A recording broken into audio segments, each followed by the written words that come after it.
você está aqui, provavelmente você já ouviu falar sobre WeWeb, uma ferramenta de desenvolvimento de aplicativos que está ganhando muito mercado, muito rápido, e nada disso à toa, é porque ela realmente é muito boa. Então no vídeo de hoje você vai aprender, primeiro, o que é WeWeb, afinal de contas. A gente vai criar na prática, galera, um aplicativo real, um aplicativo funcional, juntos. E eu te garanto, você vai conseguir criar sem gastar um centavo, porque a gente vai fazer tudo no plano grátis deles. Então fica comigo que a gente vai criar um aplicativo aqui ao vivo junto comigo. Eu vou falar sobre quanto tempo você demora para aprender o WeWeb, para criar aplicativos mais avançados, aplicativos completos. Vamos falar sobre o que é possível criar com o WeWeb, o que não é possível criar com o WeWeb, quanto custa o WeWeb, como funciona o plano grátis deles, como ganhar dinheiro com o WeWeb, ou seja, como pegar esse conhecimento que você vai criar e transformar isso em oportunidades de trabalho, de negócio, enfim, fazer dinheiro. E por fim, qual a melhor forma de aprender o WeWeb? Forma mais otimizada, forma mais rápida. Então vamos logo começar, galera. Afinal de contas, o que é o WeWeb? Galera, o WeWeb nada mais é do que uma plataforma low-code para desenvolvimento visual de aplicativos web e mobile. Ou seja, que funcionam tanto no teu navegador do computador, quanto no teu tablet, quanto no teu celular. Então assim, eu sei que geralmente quando vocês começam esses vídeos, vocês já ficam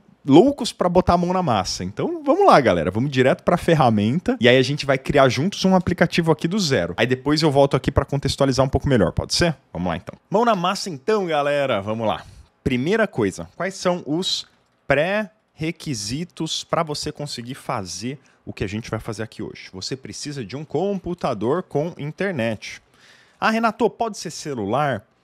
Pô, galera, eu te sugiro assistir o vídeo pelo celular, mas fazer no teu computador. Porque assim, ó, desenvolver aplicativos com o teu celular, putz, não tem como. Assim, as ferramentas não são para isso, elas são para arrastar componentes com o mouse, sabe? Precisa de mais espaço de tela. Então, realmente, ah, Renato, mas eu não estou no computador agora. Tranquilo, dá uma pausada, vai para tua casa, pega teu computador, põe o celular assistindo o vídeo aqui do lado, ou se tiver um segundo monitor, melhor ainda, põe o vídeo aqui e senta aqui no teu computador e, cara, cria no computador, tá? Segundo, você precisa de uma conta gratuita no WeWeb, não precisa pagar nada. Vai em link.semcodar.com.br, link aqui na descrição do vídeo, para você fazer o teu cadastro free no WeWeb.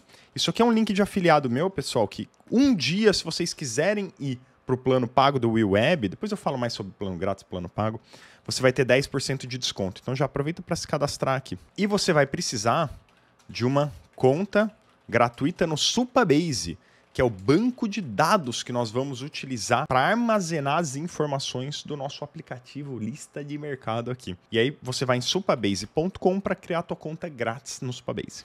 E por fim, você precisa de 30 minutos disponíveis pela frente para poder entender, praticar, fazer junto comigo o que a gente vai construir aqui. Ah, mas Renato, eu já conheço um pouco de ferramenta. Por que eu preciso de duas ferramentas, o WeWeb e Supabase? Pessoal, aqui é importante explicar o seguinte. O WeWeb é uma ferramenta de front-end, ou seja, ele te permite criar a parte toda de interface ou design, toda a parte lógica, fazer as conexões API, só que ele não tem um servidor, ele não tem um banco de dados. Então precisamos necessariamente integrar a um banco de dados externo, ou um back-end externo, a gente chama isso aqui. Pensa mais ou menos assim, tá? Imagina como se o front-end fosse a carroceria do seu carro. Todas as conexões, tudo exceto pelo motor. E o back-end é o motor. Por que o WeWeb e muitas ferramentas hoje em dia são construídas dessa forma? E até linguagens de programação, né? Tem linguagens que são só para criar o front. Aí você vai para uma outra linguagem para criar o back-end. Porque, pessoal, é interessante que isso seja desacoplado em muitos casos, especialmente com aplicativos de porte muito grande, muito escaláveis, porque você consegue escolher o back-end que você precisa. Então, por exemplo, eu vou criar um aplicativo, Renato, que já tem 10 milhões de usuários, eu já preciso de um back-end extremamente robusto, de um motor extremamente robusto. Você concorda comigo que no teu carro, o que vai definir a velocidade que ele chega não é a carroceria, é o motor? Carroceria tanto faz. Então aqui da mesma forma. Aí vamos dizer que você quer usar o WeWeb como o front-end, como a parte visual, lógica, conectora do teu aplicativo. Ai, Renato, não tá muito claro para mim o que é isso ainda. Fica tranquilo, a gente vai botar a mão na massa e vai entender. E aí você pode usar, por exemplo, o Firebase, que é uma ferramenta do Google de back-end aqui nos bastidores. Pessoal, o Firebase é utilizado pela Lyft nos Estados Unidos. A Lyft, caso você não conheça, é concorrente do Uber lá. Mas são mais de 20 milhões de motoristas usando o negócio o tempo todo, em tempo real. Então, assim, pode ter certeza que se dá conta da Lyft, vai dar conta do teu aplicativo também. A gente aqui fala de outras ferramentas, como, por exemplo, o Zano, que é um back-end muito legal. Ele é 100% no-code, assim, então você consegue criar tudo de forma visual. Eu vou usar o Supabase aqui porque ele é um back-end muito robusto, muito barato. Inclusive, tem um plano gratuito que nos permite ir muito longe no plano free. Plano free excelente. Aliás, eu tenho alunos já com aplicativos em utilização com mais de 500 usuários, ainda no plano free do Supabase. Então ela é gostosa de mexer, assim, eu te sugiro fortemente. Por isso que a gente vai fazer com ela aqui, tá? Então, galera, vamos lá. Passo a passo. Vamos começar a colocar a nossa mão na massa, tá? Pessoal, presta atenção, fica comigo aqui, ó. Qual que é o primeiro passo para a criação de um aplicativo? Sempre o primeiro passo. Eu chamo isso aqui de MIB. É tão importante que eu me dei o trabalho de dar um nome para isso aqui. E se você é um velho como eu, você vai falar, MIB, filmão, hein, Renato? Will Smith, Tommy Lee Jones, caçando alienígenas. Esse garoto parece até o Capitão América. O melhor do melhor do melhor, senhor. Não é desse MIB que eu tô falando no caso, né? Quando eu falo MIB é o seguinte, pessoal, o primeiro passo aqui é você buscar o seu modelo, ou a sua musa, ou melhor, a fonte de inspiração para o teu aplicativo. O I é de interface, ou a parte de design do teu aplicativo. E o B é banco de dados. Esse é o primeiro passo, galera. MIB, M-I-B. Busque um modelo, desenhe a interface, pense no banco de dados. Isso aqui é antes de ir para o computador, isso aqui é antes de abrir o web, qualquer ferramenta que seja. Então, assim, ó, primeiro passo aqui. Qual que é o modelo que a gente vai usar? Galera, olha só. Se você é um designer, um desenvolvedor extremamente experiente, com 10, 15 anos de carreira, você já colocou na sua cabeça um repertório que te permite criar as coisas do zero. E isso é fantástico. Cara, eu ainda estou na criação do meu repertório, eu estou quase há uma década nessa brincadeira. Mas você vê gente que, assim, do nada, do zero, já começa a desenhar coisas lindas e sabe exatamente onde vai o quê. Se você está aqui comigo, você provavelmente, assim como eu, ainda não tem esse repertório e tá tudo bem com isso, galera. Por isso que é muito importante você passar 60%, 70%, 80% do teu tempo no MIB, pensando em qual é o modelo de inspiração que você vai usar, pensando na interface, pensando no banco de dados. Então aqui, ó, qual que é o aplicativo que a gente vai criar? É uma lista de mercado, certo? Então você pode ir lá no Google e procurar por aplicativo lista de mercado. Busque um modelo que tem mais ou menos as coisas que você quer criar. Ah, Renato, não é exatamente igual. Não importa. Que seja mais ou menos igual. Vai em imagens que você já vai começar a notar alguns padrões, ó.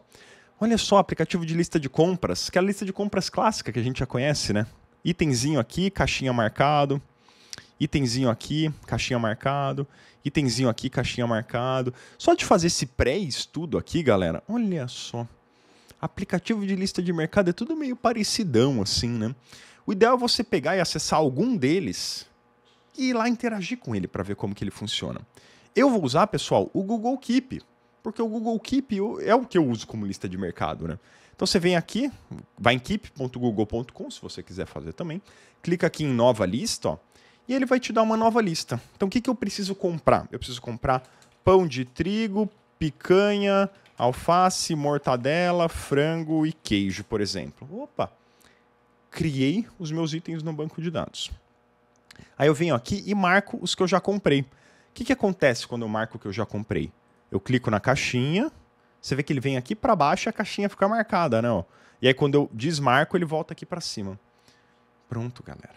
Tudo que a gente precisa de inspiração já está aqui. A gente já tem o modelo do nosso aplicativo, galera. A gente já tem um layout, ó, um menuzinho aqui do lado, um cabeçalho aqui em cima, o conteúdo aqui no meio, os itens, a caixinha de marcado. Tá tudo resolvido, galera. Então, o primeiro passo aqui, ó, já achamos. Vai ser o Google Keep, nossa inspiração. Show? Estamos em dúvida? Putz, onde é que eu insiro esse elemento? Você vai voltar no Google Keep. Isso, galera. Não há nada mais importante para um desenvolvedor do que ter um modelo de inspiração para onde recorrer quando tiver em dúvida sobre qual o próximo passo a seguir. Interface agora, ou design. Galera, como que eu sugiro fortemente você desenhar a interface? Primeira coisa, conheça o conceito de wireframes. Wireframes, galera, é um desenho bem rústico, mais ou menos, do que você quer fazer. Ó. Isso são wireframes.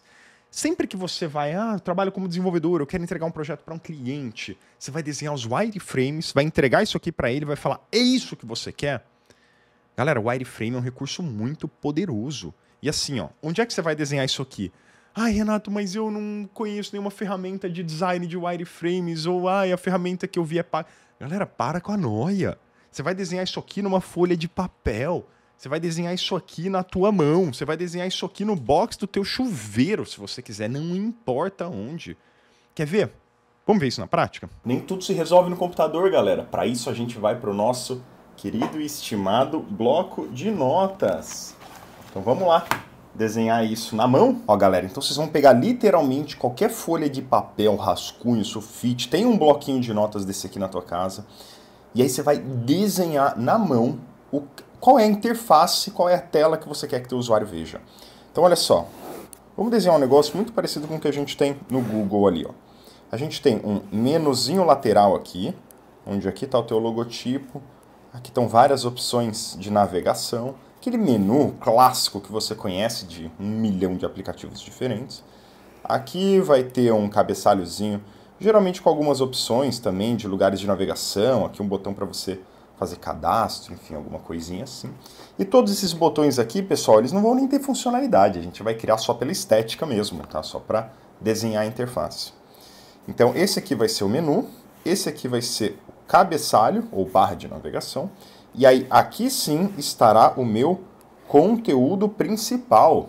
Ó, essa interface não é comum para você? É o que a gente acabou de ver. Então, aqui vai estar a nossa lista de mercado. Meu Deus, Renato, que caligrafia horrível. Concordo 100% contigo. Não nego, não. E aí, aqui a gente vai ter o quê, pessoal? Quais são os elementos essenciais nessa tela? A gente vai ter um campinho aqui, ó, onde a pessoa vai inserir o nome do produto. A gente vai ter um botão em que quando a pessoa tocar, se ela estiver no celular, ou clicar se ela estiver no computador, clicou aqui, vai adicionar um produto lá no banco de dados. E aí aqui, pessoal, vai ter uma lista com todos os produtos criados. Então, produto 1, produto 2, produto 3, produto 4. Aí o que vai ter nessa lista aqui, ó? Vai ter uma caixinha aqui para cada um desses produtos, em que quando você clica ele como comprado, ele vai ficar marcadinho assim, ó. Ah, comprei o pão e comprei a alface. Falta comprar esses dois, por exemplo. Esse é o layout, essa é a interface, esse é o design da nossa lista de mercado. Será que a gente consegue ainda hoje fazer uma telinha de autenticação de usuários? Podemos arriscar, né? Como é que é uma tela de autenticação de usuários? Clássica, pessoal, clássica. Acessa aí numa guia anônima, por exemplo, teu Google, enfim, você vai ver que é mais ou menos sempre o seguinte, ó. Uma tela aqui no meio, com um logotipo aqui. Aí aqui tem um campo onde você insere teu e-mail. Aqui um campo onde você insere tua senha. Meu Deus, Renata, tá ficando mais feio ainda. É verdade, galera. Como eu disse, não nego, não. E aqui um botão onde você faz o login ou o cadastro de usuário.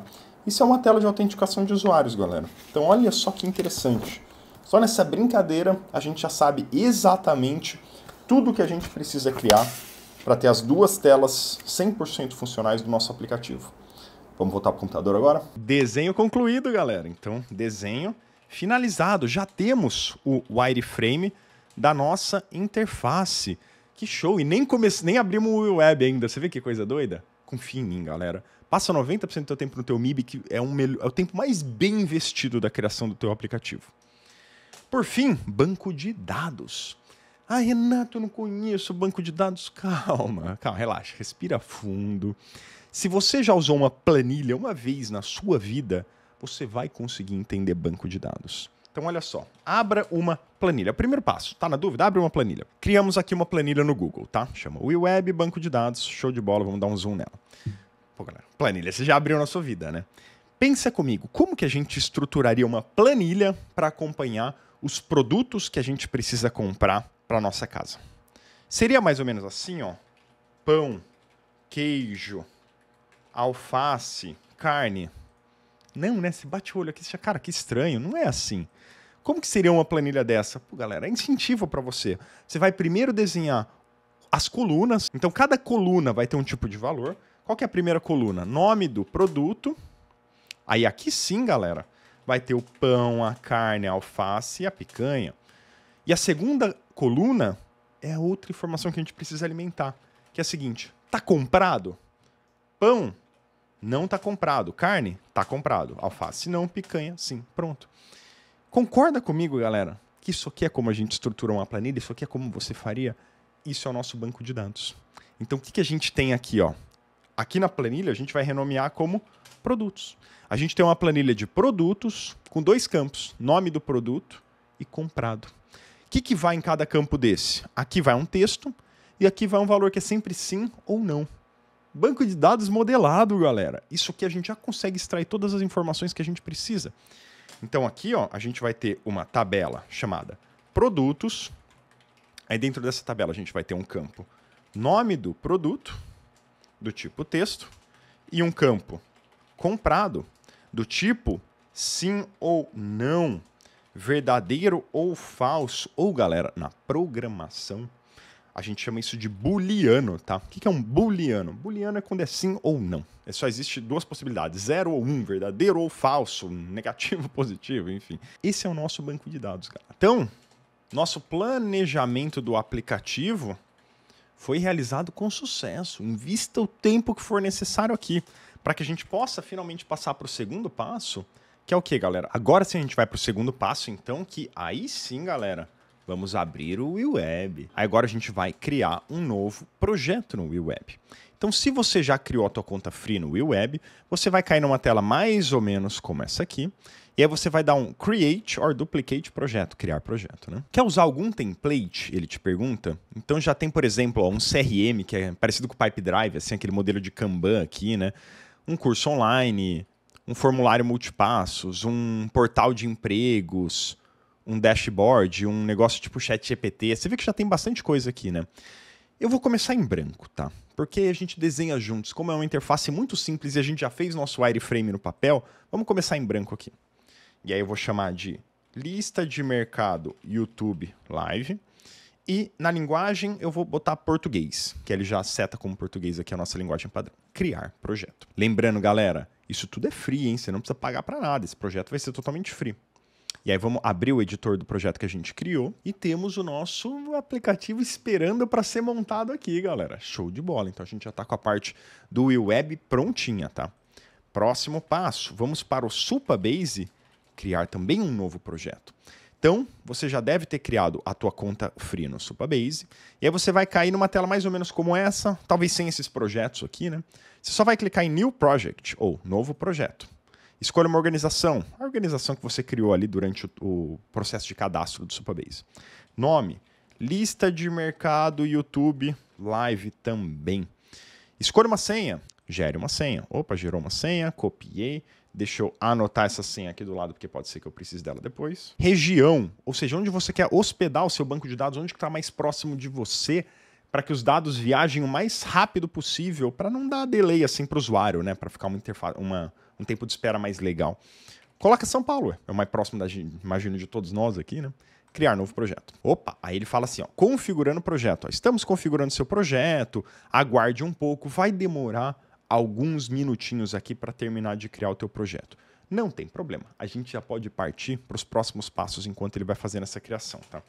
Agora lá no WeWeb, galera, voltamos, a gente vai desenhar a nossa interface principal, que é a lista de mercado propriamente dita, né? E aí, galera, olha só. E aí, vamos lá então. E aí você percebe que logo de cara, o que você tem aqui, ó? Você tem um cabeçalho na parte superior, onde estão todos os menus aqui, coisas que a gente vai explorando no decorrer da criação, não se preocupe muito com isso.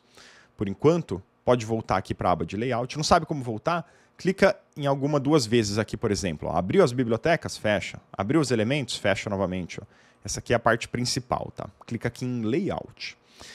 Aqui está uma árvore de elementos. Então, tudo que você tem na tela, no nosso caso a gente só tem uma seção aqui chamada blank, né, que é em branco, vai estar aqui. Aqui é a tela do seu aplicativo propriamente dita. Então, o que o usuário vai ver vai estar aqui. E aqui são as configurações. Então, quando eu seleciono alguma coisa aqui na tela, aqui do lado direito são as propriedades dessa coisa que eu selecionei. Então, aqui a gente vai modificando essas propriedades. Então, vamos pegar como que estava o nosso desenho lá, né, galera? A gente tinha, então, esse desenho aqui que nós criamos, concorda comigo? Vamos recriar isso, galera.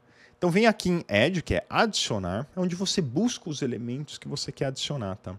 Então vamos começar a inserir as seções no nosso aplicativo. Primeiro passo, pega esse blank aqui, ó, que veio junto, pode deletar ele, tá? Seleciona ele e aperta Delete no teclado. Pode deixar em branco aqui, e aí ele te fala, ó, precisamos adicionar uma nova seção no teu aplicativo. Clica em adicionar nova seção, ele já vai abrir essa aba aqui, ó, que se você clicar em Add, você vai ver que ele cai no mesmo lugar, não? Então, adicionar nova seção, ele cai aqui. Vai em Layouts, galera.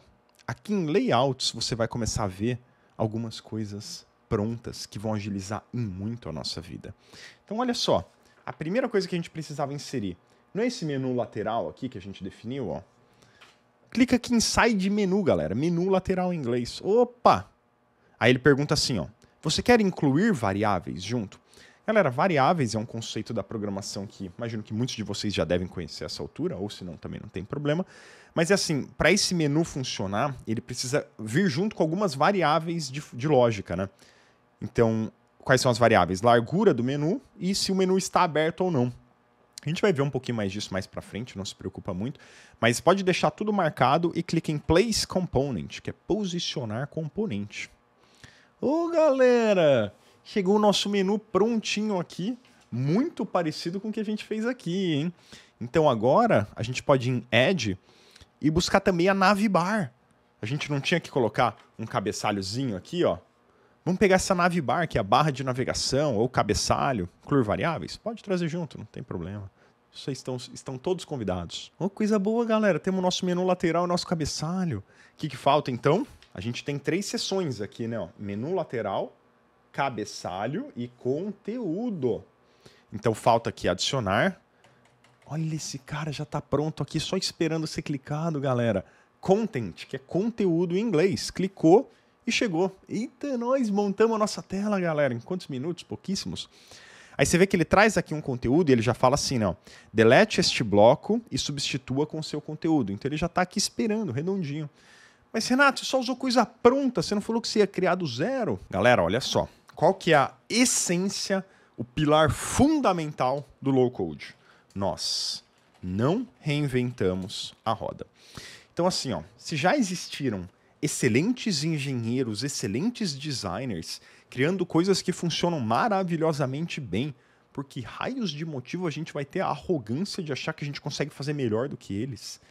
Galera, toda a programação evolui sempre em cima de coisas que foram criadas anteriormente. Se hoje os programadores desenvolvem em Python, é porque alguém criou o Python numa outra linguagem. Se hoje a gente desenvolve em WebWeb, é porque alguém criou o WebWeb em outra linguagem. Então a gente pode ir lá ficar desenhando o menu um por um? Podemos, vamos ficar lá 30, 40 minutos desenhando um menu igual esse. Tranquilo. Mas por quê? Se isso não agrega valor para o nosso usuário, para o nosso cliente, entendeu?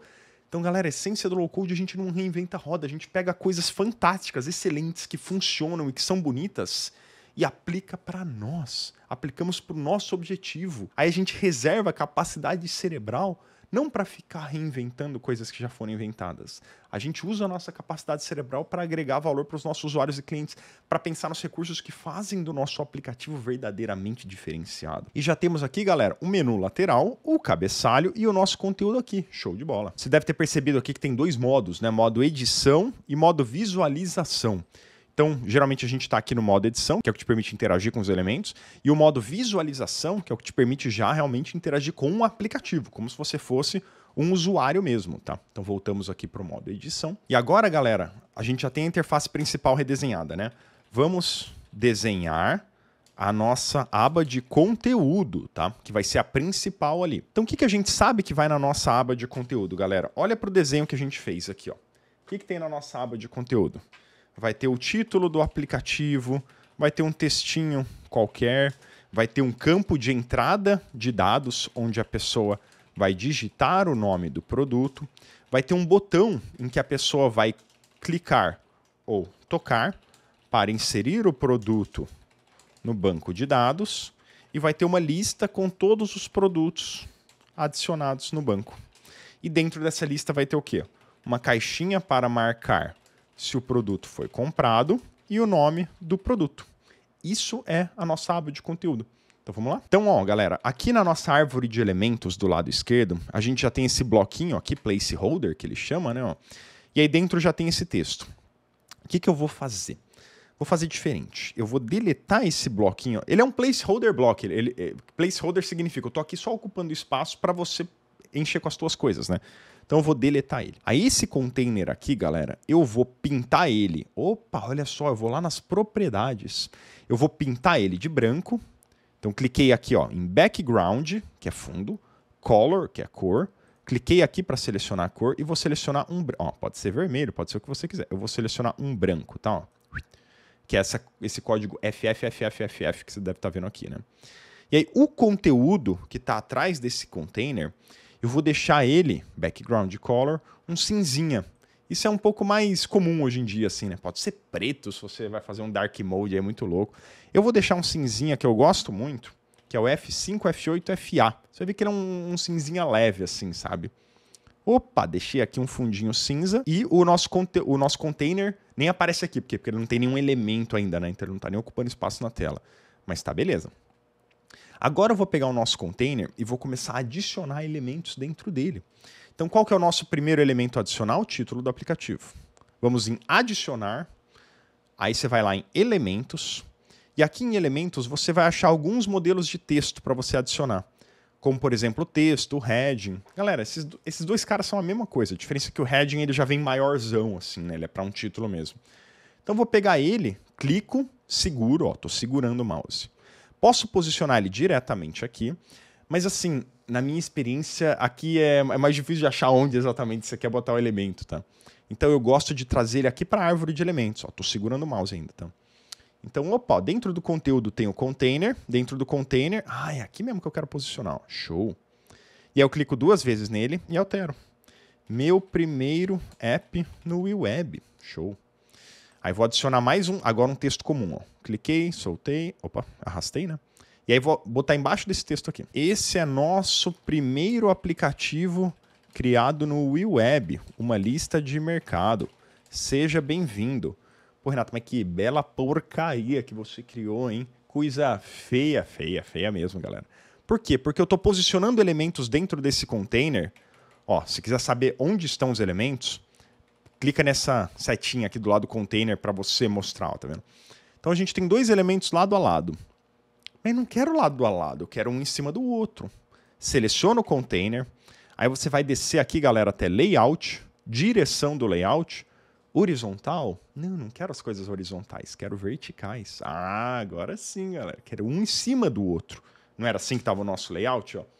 Elemento embaixo, elemento, elemento, elemento, um em cima. Eles estão empilhados verticalmente. Então altero aqui para vertical. Show. Podemos até fazer mais uma brincadeira aqui, ó. Tá vendo esse cara aqui é o row gap?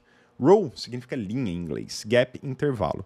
Vou alterar para 12 pixels. Opa! Você percebe que ele já dá uma distanciada aqui, ó? Então ele abriu 12 pixels de distância entre todos os elementos dentro desse container. Dá mais um espacinho livre, assim, né, galera? Isso aqui é bom. Renato, mas, pô, eu preciso saber inglês, eu preciso entender o que faz cada propriedade dessa. Galera, primeiro que, assim, saber inglês ajuda? Sem dúvida nenhuma. Você vai já bater o olho, você vai entender o que pode ser, né? Mas, na minha experiência, não é necessário. A gente tem muitos alunos que não sabem inglês e usam as ferramentas em inglês tranquilamente, por quê? Porque você vai criando repertório. Pô, só que a gente já usou a cor de fundo, a gente já usou o row gap, a direção. Cara, 3 propriedades que você já sabe o que são, entendeu? Então, pouco a pouco, você vai entendendo e, por repetição, você já se lembra exatamente o que era. Então, não se preocupa muito com isso. Isso é parte do processo mesmo. Eu sempre falo, confusão é o primeiro passo para a compreensão. Então, vamos continuar inserindo elementos aqui, tá? Agora, eu quero adicionar o próximo. Esse aqui já foi, né? O textinho já foi. Agora, vamos adicionar o campo de entrada de dados, onde a pessoa vai digitar o nome do produto. Adicionar. Galera, eu tenho, logo aqui em elementos também, ó, você vai ver que eu tenho os inputs. Input significa entrada de dados. Eu tenho um input comum aqui, eu tenho um select, que é aquele que você coloca na tela e abre várias opções, né? Um multi-select, um upload de arquivo, uma máscara para você botar, por exemplo, só quero aceitar número de WhatsApp aqui.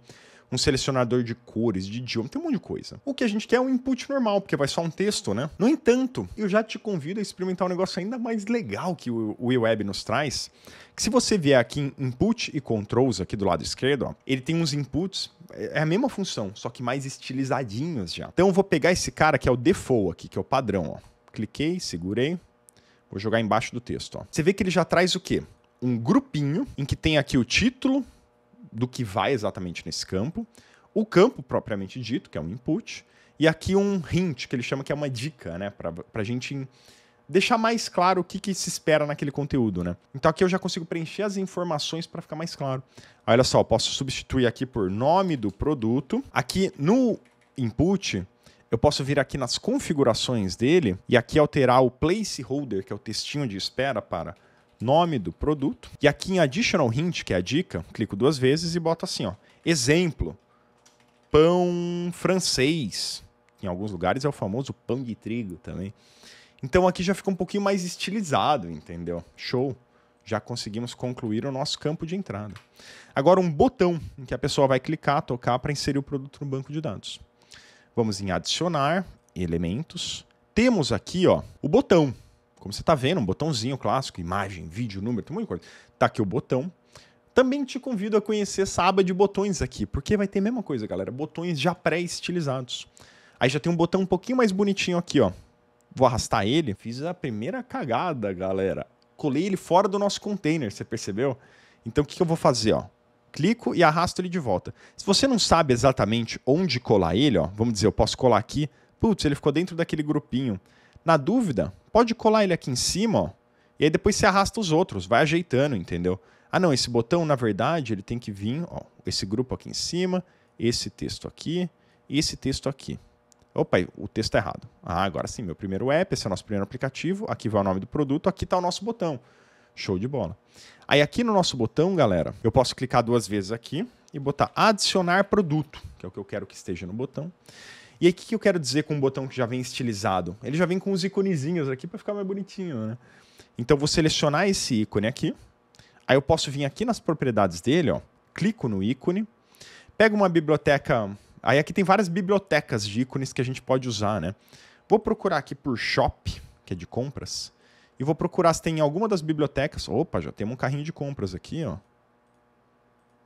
Ó, aquele carrinho de compras estava bonitinho, hein? Esse aqui, ó. Pá, quero esse mesmo. Então já tem um carrinho de compras e um adicionar produto aqui, ó. Show de bola, galera. E agora queremos uma lista com todos os produtos adicionados no banco. Vai ser a última parte do nosso conteúdo. Então vou em adicionar, elementos. Aí aqui em elementos, você vai encontrar em data display uma tabela, um data grid, um Kanban, que é aquele que se arrasta as coisas, tem um monte de coisa. A gente vai adicionar uma lista. Então trouxe a lista para cá, ó. Opa, ficou fora. Vamos jogar ele para cima. Ainda ficou fora. Vamos jogar ele dentro do container. Ah, agora eu acertei. Ó. Agora veio para cá a lista. Aí eu já tenho aqui uma listinha com os meus produtos. Aí aqui eu já vou colocar os nomes dele. A gente nem tem banco de dados criado ainda, né? Mas já vou colocar, ó, pão, queijo, mortadela, só para exemplificar o que vai aqui, né? Mas, galera, a gente criou só o nome do produto. Faltou aquela caixinha para marcar se o produto foi criado, né? Então a gente vai vir aqui e adicionar um ícone. Vou pegar o ícone aqui, ó, e soltar do lado do pão. Oh, meu Deus, ficou em cima do pão. Não quero em cima, quero do lado, Renato. Tranquilo, galera. Seleciona o containerzinho aqui, ó. Layout, direção, horizontal. Olha só. Você vai fazer isso aqui, galera, 4, 5 vezes, você nunca mais esquece. Você já bate o olho, você já sabe que é em layout e direção. E aí, inclusive, a gente já pode usar também o gap aqui, ó. Agora não é um gap de linha, é um gap de coluna, de 12 pixels, ó. Que aí, quando os elementos estão horizontais, a coluna é o que separa cada um, né? Então, 12 pixels de distância entre cada coluna. Aí, esse íconezinho aqui, ó, eu vou trocar por um quadradinho, que vai ser o square, dessa biblioteca aqui, ó. Então eu vou usar esse cara aqui quando não tiver comprado, e eu vou usar esse cara aqui quando tiver comprado. Então agora vai ser esse aqui, ó. Pum, pronto. E assim, galera, está montado o nosso layout. Vamos só fazer umas leves... Opa! Vamos só fazer umas melhorias leves no layout. Vamos pegar esse container que ele está muito feio. E esse aqui é o erro número 1 que eu vejo em design de aplicativos de alunos nossos, tá? Tá vendo que ele não tem espaço branco, galera? Que o container começa aqui, já tá colado com o texto. Não fica meio... Você não fica meio ofegante, assim, meio nervoso quando você vê? Eu fico. Então, a gente precisa dar mais espaço de respiro para as coisas, galera. Então, como é que a gente faz isso? Ó? Pega esse container aqui, seleciona ele, viu que eu cliquei no Breguenite azul aqui do lado, né? E aí a gente vai lá em espaçamento, ou spacing. Aí ele te pergunta assim, ó, qual é o padding que você quer dar? Galera, padding é um espaçamento interno, ou seja, quanto de respiro interno eu dou até começar a posicionar elementos. Você pode escolher essa caixinha aqui, ó, e setar um número só, como por exemplo 36 pixels, que aí ele já vai colocar dos 4 lados, tá vendo? Em cima, embaixo, direita e esquerda. Aqui você pode colocar para setar os dois de cima, os dois verticais e os dois horizontais, ou aqui individualmente. Vou deixar 36 pixels em todos. Já dá um respiro, né, galera? Já tô menos claustrofóbico aqui. Aí eu vou pegar esse content aqui, galera, que é o que está em cima do container, né? O content é aquele que a gente pintou de cinzinha. E eu vou dar um padding nele também de 32 pixels. Porque aí o nosso container, ele já fica separadinho. Olha que coisa boa, galera. Aí eu venho aqui no container, e se eu quiser brincar ainda, eu posso fazer um recurso de design moderno que o pessoal gosta bastante. Em bordas e sombras. Então eu vou vir aqui em sombra, ó, vou adicionar uma sombra. E eu vou adicionar uma sombra bem leve, galera. Vai ser de 10 pixels aqui, 10 pixels aqui. Meu Deus, Renato! Eu quase tive um colapso nervoso aqui. O maior erro da galera que eu vejo com sombra é quando fica muito preto, né? Então, galera, vamos reduzir isso aqui, ó.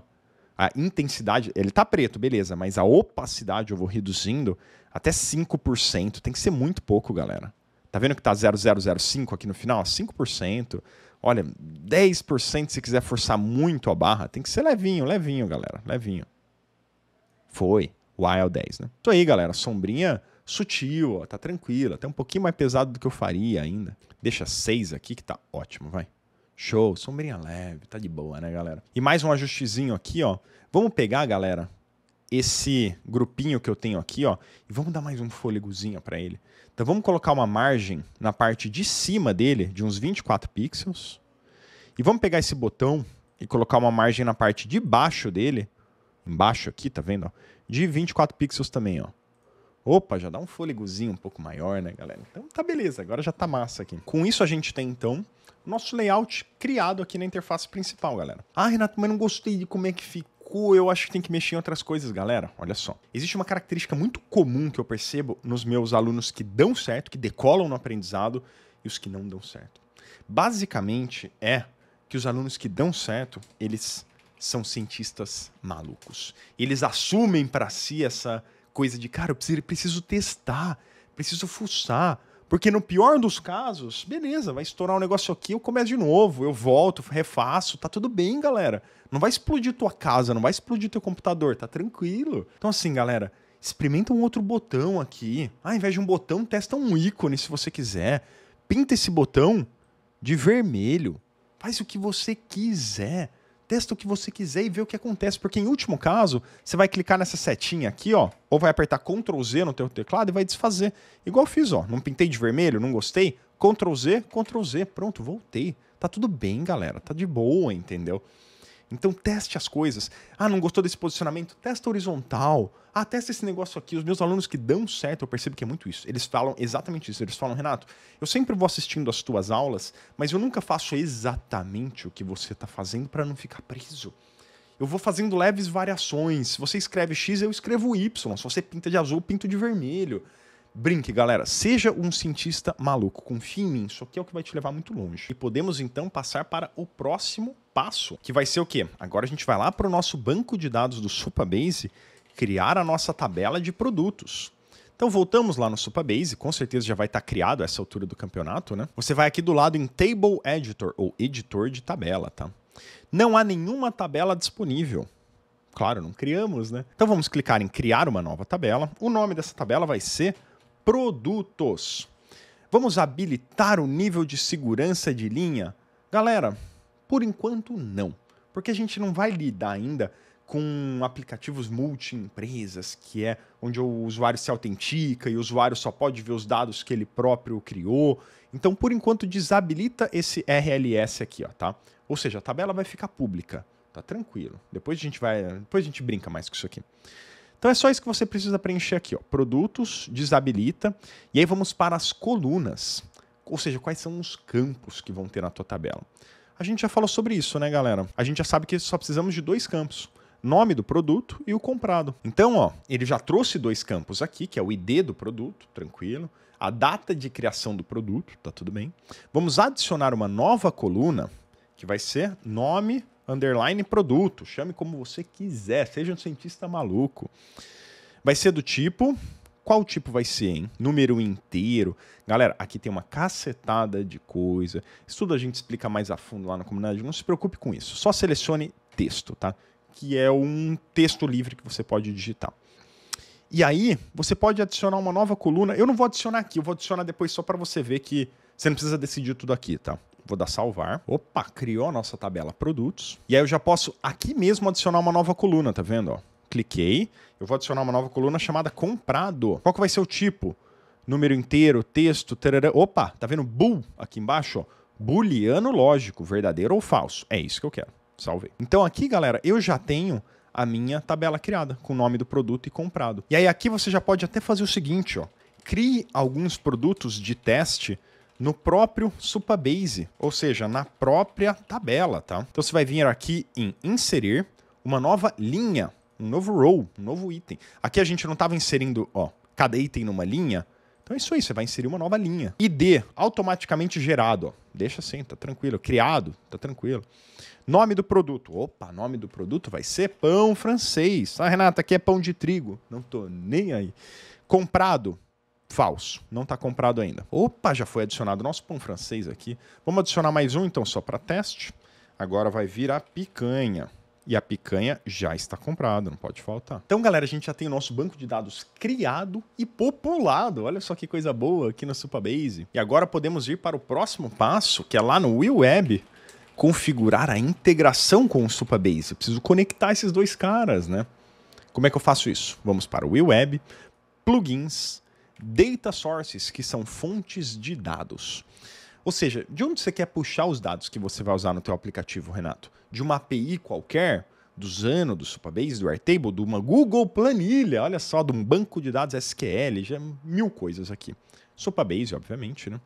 Adicionar. E ele pergunta primeiro, qual a sua URL do projeto? Tá vendo que já tem um carinha aqui, ó, Find It Here? Clica nele que ele já vai te levar direto lá para a tela do Supabase. Aí você pode, ó, lista de mercado. E aí ele já te leva aqui para configurações API, entendeu? Então nem precisa disso aqui, vamos voltar lá para o nosso, só para você ver como que chega no mesmo lugar, né? A gente estava aqui na nossa tabela. Project Settings, que é configurações do projeto. API.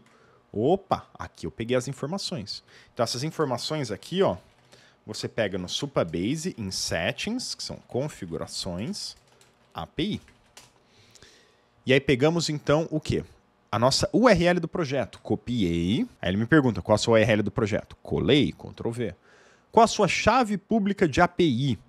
A chave pública de API é essa aqui, ó, anon public, tá vendo? Copiar, colar. Já viu que já habilitou o botão continuar aqui, né? Vamos embora. Conectou. Aí você vê que ele, inclusive, já puxou a tabela produtos aqui, né? Você quer habilitar a tabela real time? Galera, isso aqui é para tabela atualizar automaticamente e tal. É até legal, mas é um recurso mais avançado que aí precisaria habilitar lá. Vou deixar desabilitado por agora, tá? Então vou continuar. Quer testar? Seja um cientista maluco, fique à vontade. Aí com o Supabase configurado, com as tabelas real-time desativadas, eu vou adicionar uma nova coleção. Então a coleção é efetivamente... Eu configurei a fonte de dados, né, que é o Supabase. A coleção é exatamente qual dado eu vou puxar da minha fonte de dados. Então eu vou colocar aqui, ó, qual a fonte? Produtos. Quando tem asterisco aqui, que são campos obrigatórios, tá? Folder é uma pasta, não precisa organizar em pastas, tá tranquilo. Qual a fonte que você quer puxar? Supabase, é a única fonte que a gente configurou, né? Modo dinâmico, simbora, continuar. Qual a tabela? Produtos, é a única que a gente tem. Quais campos você quer trazer? Selecionar todos, traz todos, tá tranquilo, continuar. Configuração da query. Quer trazer quantos itens de cada vez? Aqui você vê que a paginação já está habilitada com 100 itens. Galera, aqui assim, a gente dificilmente vai ter 100 itens, então só deixa como tá, sem filtro, sem ordenamento, tá tudo certo. Ele só vai trazer os 100 itens do banco de dados, os 100 primeiros itens do banco de dados, né? Tá de boa. E aí eu já posso dar um fetch aqui, ó, que ele vai atualizar. Então o que eu tenho aqui, ó, no 1, Opa, ele já me trouxe o pão francês, comprado false. Vou clicar aqui no 1 para ele voltar. Deixa eu ver o 2. Picanha, comprado true. É isso aí, galera. Você vê que ele já pegou em tempo real. Então aqui, galera, eu já posso dar um done, que é finalizado. Porque eu já configurei a minha fonte de dados e eu já configurei a minha coleção de produtos. Então aqui a gente já conseguiu fazer. Criamos a data source, ou seja, fonte de dados com os dados do Supabase. E nós criamos nossa primeira coleção, que foi o quê? A lista de produtos que a gente vai trazer em tempo real. Então, galera, já podemos partir para o próximo passo, que é no WeWeb, listar os produtos de forma dinâmica. O que eu quero dizer com isso? Hoje no WeWeb, eu estou mostrando os produtos de forma estática, são os dados que eu alimentei aqui, né? Agora não, agora eu quero que nessa lista realmente ele traga lá do Supabase quais são os meus produtos. Então, como é que eu vou fazer isso? Vou lá em Layout, para voltar para a nossa árvore de elementos. Vou em Collection List aqui, ó. E aí, na lista de coleções, você vai ver que aqui no lapisinho vai aparecer quais são os elementos que você quer puxar nessa lista. Ó. Então, Collection List. Presta atenção, galera. Não é um Collection Item, não é no item. É na lista. Então, vou vir aqui na lista. Itens. Eu vou clicar nessa tomadinha. O que eu faço quando eu clico nessa tomadinha, galera? Tomadinha é o ícone que vocês mais vão clicar no WeWeb. É que você quer conectar com alguma coisa, entendeu? Eu quero conectar com o quê? Galera do céu, já apareceu a coleção produtos aqui com o íconezinho do Supabase. Você tá vendo isso? Então, para todos os produtos que ele vai trazer, ele já vai mostrar aqui na lista. Opa, olha só, galera. Então, ele já... Ó, você já vê que ele já apareceu 2 itens aqui, ó. A gente não tem 2 itens lá? Por que tá pão nos 2, né? Pão e pão, não é pão. É pão francês e picanha, né? Porque, galera, isso aqui é um texto estático ainda. Presta atenção. Eu estou trazendo todos os itens na minha lista. Mas eu não expliquei para o WeWeb o que ele tem que mostrar nesse texto.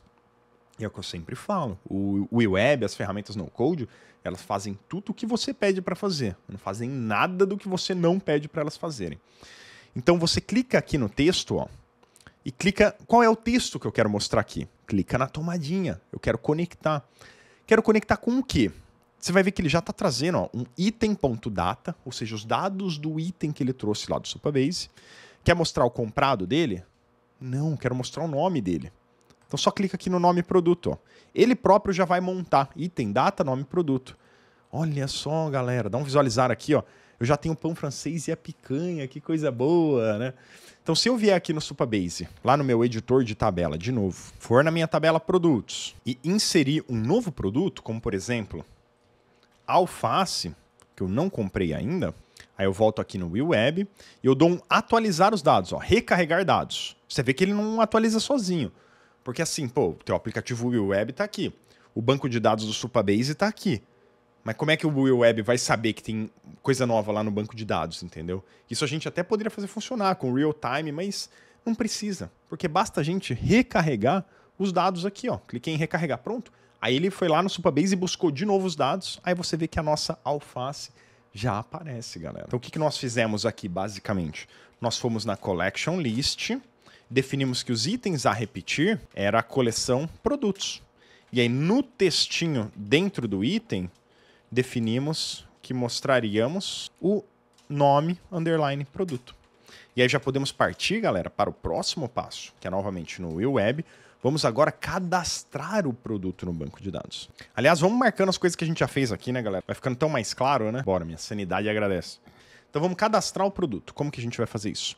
O que eu quero fazer, galera? Eu quero que ao clicar em adicionar produto, vamos para o modo edição, botão, e eu vou aqui agora começar a mexer com os workflows. O que é um workflow, galera? Olha só, venho aqui, ó, nos raiozinhos. Workflow é a parte lógica, ou seja, algo vai acontecer mediante uma interação do usuário. Então vou clicar em novo aqui, e aí você vê, cliquei aqui em new, né, ó, como você viu, e aí você vê que ele já aparece um evento. Qual evento? No clique. Ao clicar nesse botão, quero que algo aconteça. Tem outras opções aqui que você pode escolher, não cabem agora, deixa no clique. E eu quero adicionar uma nova ação aqui, ó. Qual ação eu quero executar? Galera, se você for de cima a baixo aqui, ó, você logo já vai ver que, pô, apareceu uns iconezinhos do Supabase aqui, ó. Acho que tem coisa, né? Ó. E aí você vai ver várias opções. Selecionar um banco de dados, inserir um banco de dados, atualizar, deletar, listar todos os arquivos de armazenamento de arquivos. inserir, né? Você já deve ter se ligado que é o Insert Database. Então a gente vai usar o Supabase nos workflows, né? Supabase Insert. Tava como Database, né? Tava o logo do Supabase, mas estava escrito Database. Insert. Aqui eu posso escrever o nome da ação, não precisa, mas vai ser inserir produto no banco de dados. Em qual tabela eu quero inserir? Quero inserir na tabela produtos. Quer inserir um ou vários? Quero inserir um. Quais campos você quer inserir? Nome e comprado. Qual que vai ser o nome? Picanha? Não, galera. Eu não vou definir de forma estática, eu vou definir de forma dinâmica, né? Então eu puxo aqui a tomadinha. E aí eu vou pegar, galera, olha só. Tá vendo que tem um carinha chamado answer value aqui, ó? Deixa eu explicar melhor como é que funciona. Vou dar um close aqui no meu workflow, vou voltar lá, daqui a pouco eu volto aqui no workflow, tá? Então se você selecionar o input aqui, ó, clicar aqui nesse bugzinho aqui do lado e clicar em variáveis, você vai ver todas as variáveis que existem no seu aplicativo nesse momento, tá? Galera, o que são variáveis? Variáveis são informações que você armazena de forma temporária, assim, no teu aplicativo, tá? Então tem várias variáveis, como por exemplo, ó, mostrar menu mobile, ele trouxe isso quando a gente trouxe o side menu lá, por exemplo. Tem a largura do menu aqui que ele definiu, mas aqui no final você vai ver que tem, ó, variáveis de elementos, valor da resposta. E olha só que interessante, põe no modo de visualização e escreve qualquer coisa aqui, ó. Você percebe que quando eu escrevo alguma coisa nesse input, ele altera automaticamente o valor daquela variável ali, ó. Então é assim que funciona. Quando você quer puxar o valor de um campo, você não puxa do campo, você puxa da variável que aquele campo está alimentando, entendeu? Inclusive, para ficar mais intuitivo, você pode até modificar o nome desse input aqui para ficar mais claro. Então olha só, ele está answer aqui, que é resposta em inglês, ele veio automático isso, né? Você pode vir aqui em cliquei no input, cliquei em configurações, tá vendo que tem o nome do elemento aqui, ó? Altere ele de answer para nome do produto, por exemplo. Você vai ver que ele já alterou lá na variável também. Você também consegue alterar isso, galera, lá em layout. Aqui, tá vendo? Ó, nome do produto. Ó. Input, nome do produto, por exemplo. Isso aqui você está mudando só o nome interno no Will Web. Isso aqui não afeta em nada o que o usuário está vendo, tá? Então, voltando agora para o workflow do botão, a gente tem lá inserir um produto no banco de dados. Qual que é o nome do produto que eu quero trazer? Aí, galera, talvez não esteja aqui em coleções. Tá vendo que tem algumas categorias aqui, né? Aqui são coleções, aqui são workflows, aqui são funções, JavaScript, umas coisas bem legais e mais avançadas, assim, né? Mas vem aqui no primeiro que ele vai te mostrar, ó, o valor do input e nome do produto. É isso que eu quero. Esse é o nome do produto que eu quero enviar para lá. Show de bola. E o comprado aqui, ó, eu já quero mandar, na verdade, como false. Quero que sempre que eu for criar, eu mande como false. Então você pode botar false aqui, ó. E ele vai inserir esse produto no banco de dados. Vamos ver se isso aqui está funcionando? Então vamos em visualizar, vamos escrever brócolis aqui, por exemplo, e vamos clicar em adicionar produto. Ah, mas não aconteceu nada aqui, Renato, nem apagou o textinho que estava aqui, galera. O Will Web faz tudo o que você pede, nada do que você não pede, né? Então vamos no Supabase, só espera um pouquinho, não precisa nem clicar em atualizar, só espera uns segundinhos. Opa! Já apareceu o nosso brócolis aqui, galera, comprado igual a false, show de bola. Mais um teste rápido aqui, se a gente quiser, por exemplo, uma mostarda, adicionar produto, Supabase, espera... Opa, já apareceu a nossa mostarda. Então, galera, tá funcionando. Ah, Renato, mas tá muito feio isso, eu quero que apague o textinho, eu quero que me mostre um alerta de que o produto foi criado com sucesso. Vamos, né? Custa nada? Sejamos os cientistas malucos, né, galera? Voltamos para a edição, adicionar produto, cliquei no workflow. Então, o que eu quero que aconteça? Inserir o produto no banco de dados. Logo depois, eu quero resetar o valor de uma variável. Ó. Reseta aquela variável do input. Eu vou chamar de limpar campo isso aqui. Nem precisa dar o nome, eu dei porque fica mais intuitivo, né? Qual variável você quer resetar? Eu quero resetar aquela variável input nome do produto. Ó. E aí depois, galera, eu ainda quero adicionar uma nova ação. Opa, essa aqui vai explodir tua cabeça. Se você é um usuário com conhecimento básico em JavaScript, você vai amar isso aqui. Porque olha só, aqui você consegue pegar e executar um JavaScript customizado. Qual JavaScript customizado que a gente consegue executar aqui, galera? Aperta F12 no teu navegador, que você vai abrir as ferramentas de desenvolvedor, né? Isso você pode fazer literalmente em qualquer tela, até numa aba em branco aqui, ó. Aí vai no console e digita assim, ó, alert, abre parênteses, aí vai lá e abre aspas. Aí coloca assim, ó, aqui vamos fazer um teste para ver o que rola. fecha aspas, fecha parênteses e aperta Enter. Ô, galera, olha só. Apareceu um alertinha aqui na tela, tá vendo? Ok. Então a gente vai usar esse alerta próprio do próprio navegador, JavaScript mesmo. Isso eu faço questão de mostrar para quem gosta de JavaScript, vai conseguir usar isso aqui de forma muito fácil, né? Então fecha isso aqui. Aqui eu vou mostrar um alerta. Produto criado com sucesso. Parabéns! Você está virando um ninja do Google Web. Fechei, dei close, visualizar. Vou adicionar um novo produto ali, que vai ser, por exemplo, um frango. Adicionar produto. Produto criado com sucesso, parabéns. E limpou o campo, galera. Eita, coisa boa. E lá no Supabase, apareceu o nosso frango. Então, cadastro do produto sendo realizado com sucesso. Opa! Quase pulei para a próxima etapa, quase. Renato, calma, Renato. Por que os produtos não estão aparecendo aqui, bicho? Porque lembra que a gente precisa recarregar os dados, né? Então vai mais uma configuração que a gente precisa no adicionar produto, ó. Mostrei tudo. Lá no final eu quero fazer o quê? Eu quero ir lá no Supabase e buscar de novo os dados atualizados. Então vou lá em adicionar uma nova ação. E aí eu vou usar esse Fetch Collection aqui, ó. Você vê que aqui não tem o íconezinho do Supabase, não preciso, né? Eu só preciso buscar a coleção novamente. Qual coleção? Produtos. É só isso, galera. Buscar coleção, produtos. Eu vou chamar isso aqui de atualizar lista de produtos, tá? Aí dei um close, visualizar. Mais um produto que a gente vai comprar agora, que vai ser uma beterraba. Adicionar produto. Fez tudo, mostrou o alerta, dei OK. Opa, ele já atualizou e me trouxe tudo atualizado aqui, galera. Percebeu? Inclusive a própria beterraba que a gente acabou de criar. Agora sim, então, a gente finalizou.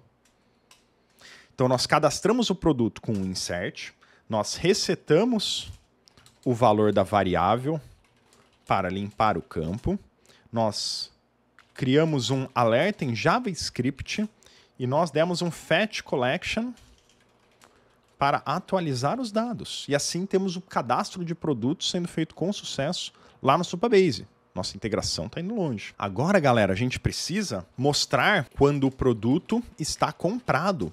Por quê? Você deve ter percebido que, ó, tinha um item comprado lá, qual que era? A picanha. Por que aqui não está mostrando, galera?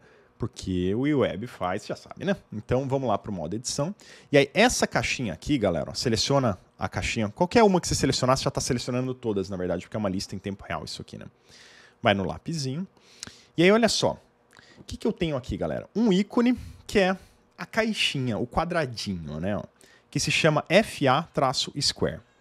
Então, olha só. Quando eu estiver com um produto não comprado, quero mostrar o ícone FA-Square, tá? Que é o nome que o Web deu para esse cara aqui. Mas o que a gente tinha falado é que eu queria mostrar esse cara aqui, ó. A caixinha marcada quando o produto tiver comprado. O nome dele é FA-Check-Square, tá? E aí, galera, agora olha só. Eu quero definir isso aqui de forma dinâmica. Ou seja, eu quero que dependa de uma condição. O Web, dependendo do caso, se o item está comprado ou não, eu quero que você mostre uma coisa ou outra. Quando a gente quer, cara, qualquer coisa que seja, dependendo de, qualquer informação que não seja estática, galera, tomadinha, o tempo todo, tomadinha. Então o legal da tomadinha é que você consegue não só trazer dados, mas fórmulas, galera. E aí, pô, muita gente um pouquinho mais avançado vai olhar essas fórmulas e já vai adorar isso aqui, né? Então a fórmula que a gente vai trazer aqui é o if. O que é o if na programação? Praticamente a primeira coisa que você aprende em qualquer curso de programação, de qualquer linguagem, tecnologia, né? Se determinada condição for verdadeira, retorne x. Se não for verdadeira, retorne y. Isso é o if. Então vou clicar aqui no if, ó. E aí, olha, leia a descrição. Você está vendo que eu estou com o mouse ali no if, ó? Leia essa descrição, galera. Ó. Condição, valor 1, valor 2. O que isso significa? Ó? Primeiro, eu seto a condição. Aí depois eu seto o valor se a condição for verdadeira. Aí depois o valor se a condição for falsa. Com vírgula no meio. Vamos fazer isso na prática? Ó. Se, aí eu venho aqui e puxo o item data comprado. Eu quero puxar o status comprado desse item aqui, ó. Se o item data comprado for igual a false, ou seja, o item não está comprado, pulo a vírgula aqui, ó. Qual o ícone que eu quero mostrar quando o produto não está comprado? Esse aqui, FAR, FA Square.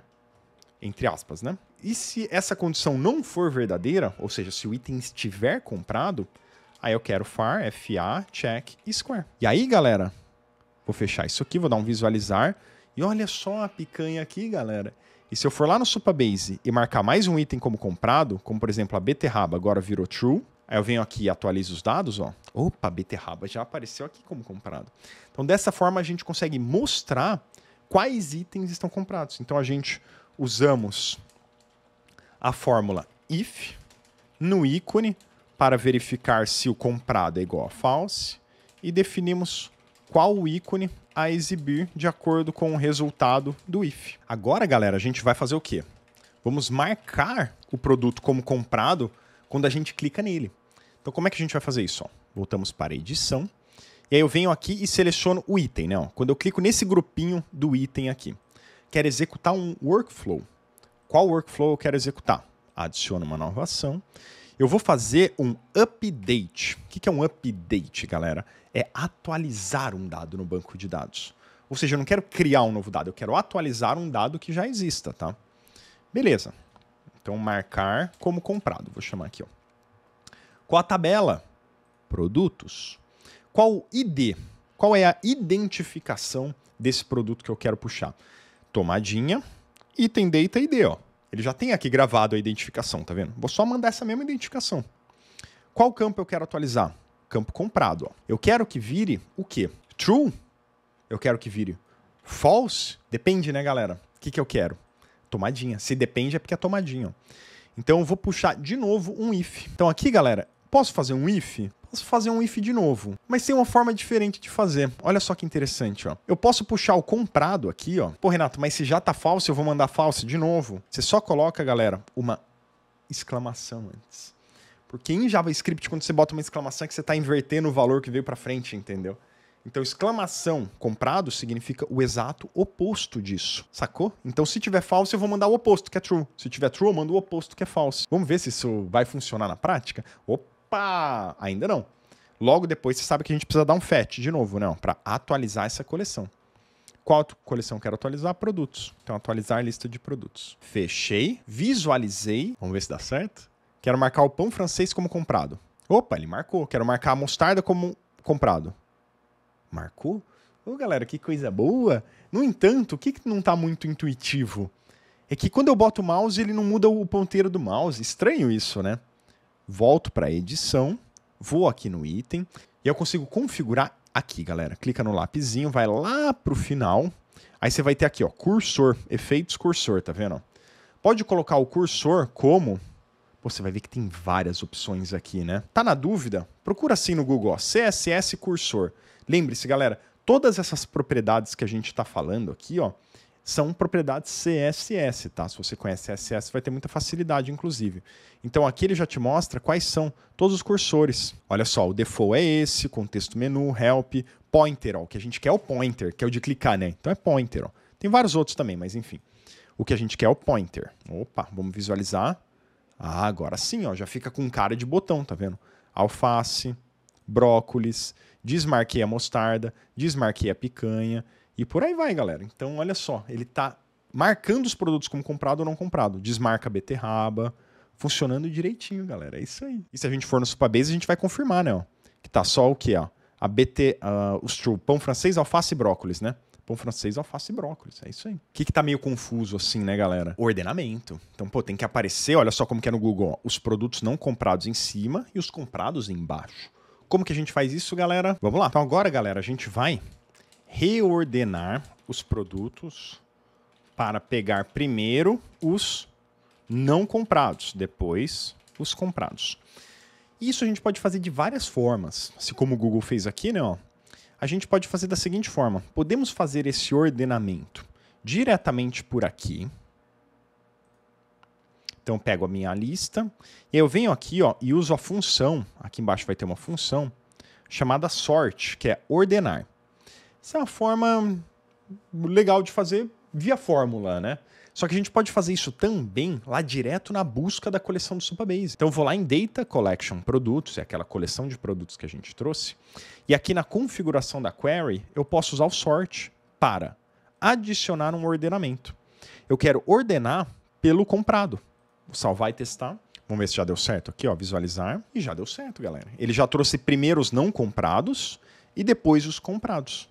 E aí, se eu for lá e clicar aqui, você vê que a picanha já desceu. Então é isso aí, galera. O frango já desceu. E se eu desmarcar a mostarda, ele já sobe. É isso aí. Exatamente o que eu queria. Então, com isso, galera, a gente já tem o nosso aplicativo 100% funcional de lista de mercado. E você já aprendeu, olha só que interessante o que você já aprendeu aqui, tá? Em 30, 50 minutos, sei lá quanto tempo foi, até perdi as contas aqui. Mas você já aprendeu os 5 pilares fundamentais para se criar qualquer aplicativo que vier à tua cabeça. Você aprendeu como planejar a criação, é o MIB, lembra? Você aprendeu sobre design, a gente criou a interface. Você aprendeu sobre lógica, a gente executou operações lógicas a partir da interação do usuário. Você aprendeu sobre banco de dados, a gente modelou o banco de dados e criamos as nossas tabelas no banco de dados, fizemos todas as operações CRUD. O que é CRUD, né? Toda vez que você ouvir CRUD, significa criar itens no banco de dados. R, que é de ler, né? Read, ler itens no banco de dados. U, que é de update, ou atualizar itens. E o D, que é de delete. Opa, esse a gente não fez. Mas não tem problema, né, galera? Também você sentiu que seria na mesma pegada, né?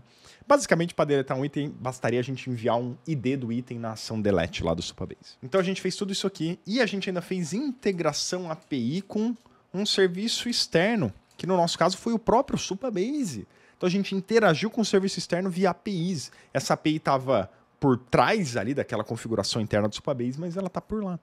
Então com isso, pessoal, vocês já conseguiram pegar os pilares fundamentais da criação de qualquer tipo de aplicativo. E aí você concorda comigo que, independente do aplicativo que você queira criar, vai ser uma variação disso que aprendemos agora? Quer ver um exemplo? Ah, Renato, eu quero criar um sistema de gestão para a fábrica de piscinas. Galera, concorda comigo que sistema de gestão para a fábrica de piscinas nada mais vai ser do que criar e modificar usuários no banco de dados, criar e modificar produtos, criar orçamentos, criar pedidos de venda, criar ordens de produção. Ah, Renato, eu quero criar um aplicativo delivery. Galera, concorda que vai ser? Mesma coisa, criar e modificar usuários, produtos, variações, complementos, pedidos, entregadores, horário de funcionamento. Ah, Renato, eu quero criar um banco digital. Galera, isso aqui vai ser pura integração API com um BaaS, que é um Banking as a Service. Então, lá na comunidade Sem Codar, por exemplo, a gente tem um módulo onde a gente faz uma integração completa com o Asas, aquela fintech, né? Onde você troca a API o tempo todo e você vai lá e fala. Da mesma forma que a gente conversou com o Supabase aqui, a gente não conversou assim, ó. Supabase, inclui esse item aí no banco de dados? Aí o Supabase foi lá e te retornou. Item criado. Galera, isso é API. Então, quando a gente faz um banco digital com um banco por trás, o que a gente faz? Eu quero fazer uma criação de conta bancária, por exemplo. Ô Asas, cria essa conta. Ele retorna, a conta é criada, o número da conta é tal.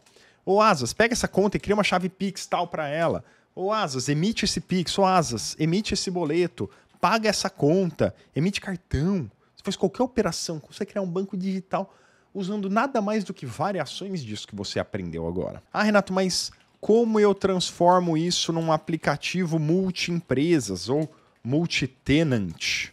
Ou seja, eu quero que, assim como se eu e você acessarmos gmail.com, por exemplo, concorda que é o mesmo aplicativo web que a gente está acessando, mas eu vou logar lá com o meu e-mail e você vai logar lá com o teu e-mail.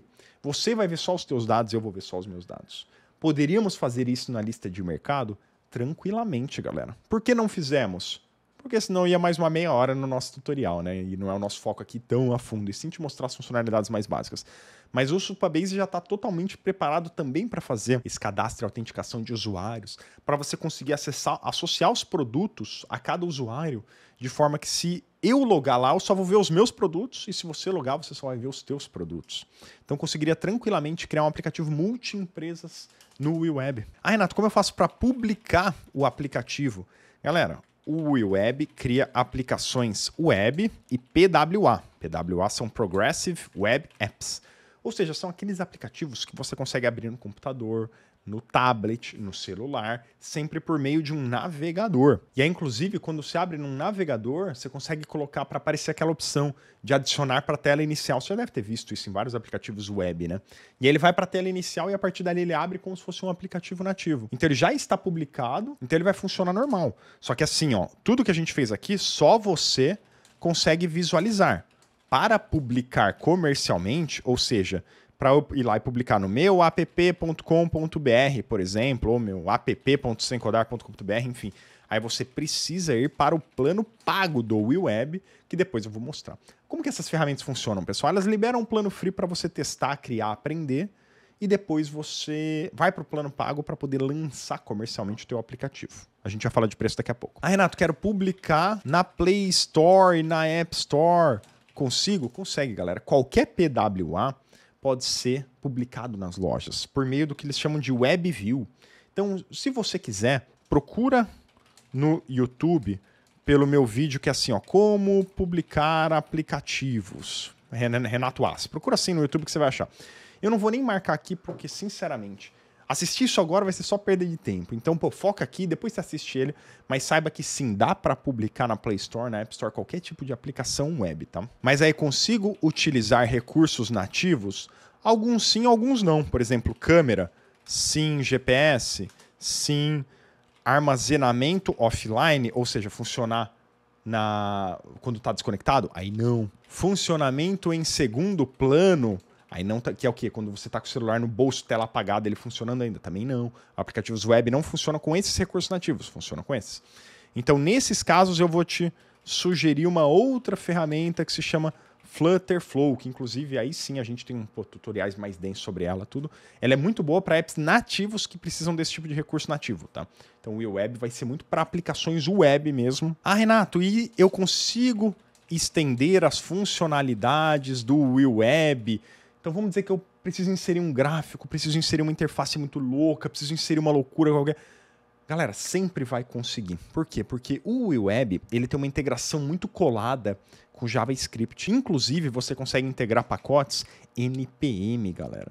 NPM, se você já é um pouquinho da programação, você vai saber que é a super biblioteca de coisas prontas que existem já no mundo aí. Então existem bibliotecas NPM para tudo que você imagina, né, galera? Já, como a gente fala, a gente não reinventa a roda, né? Já tem biblioteca criada para fazer tudo, para mostrar alerta na tela, para mostrar gráfico na tela, gráfico personalizado, para montar aqueles gráficos diários, tudo que você imagina já existe na internet, você pode trazer isso para o Will Web. Inclusive, você vê que já tem até integração pronta com o OpenAI aqui, né? Então, espero que você tenha conseguido aprender a criar o seu primeiro aplicativo no Will Web.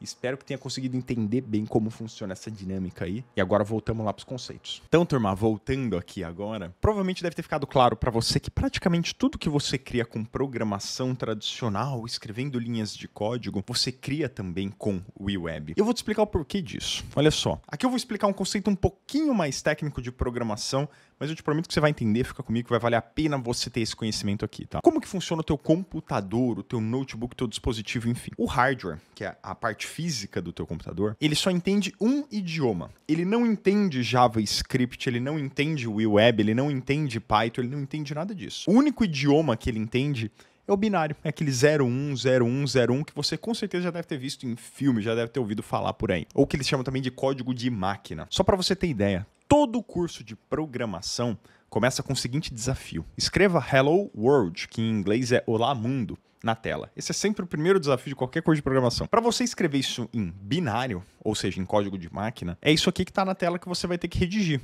E aí cada sequência binária dessa representa uma instrução específica que o computador vai entender. É assim que você se comunica com o computador, que o computador entende instruções. Mas à medida que as tecnologias de programação foram evoluindo, por exemplo, 50 e poucos anos após a invenção da computação, surgiram as linguagens de programação de segunda geração, como, por exemplo, Assembly, que é uma abstração, é uma forma mais simplificada de você escrever softwares, que aí sim vão virar código de máquina para o teu computador entender. Então, na prática, esse aqui é o código de máquina que a gente viu antes.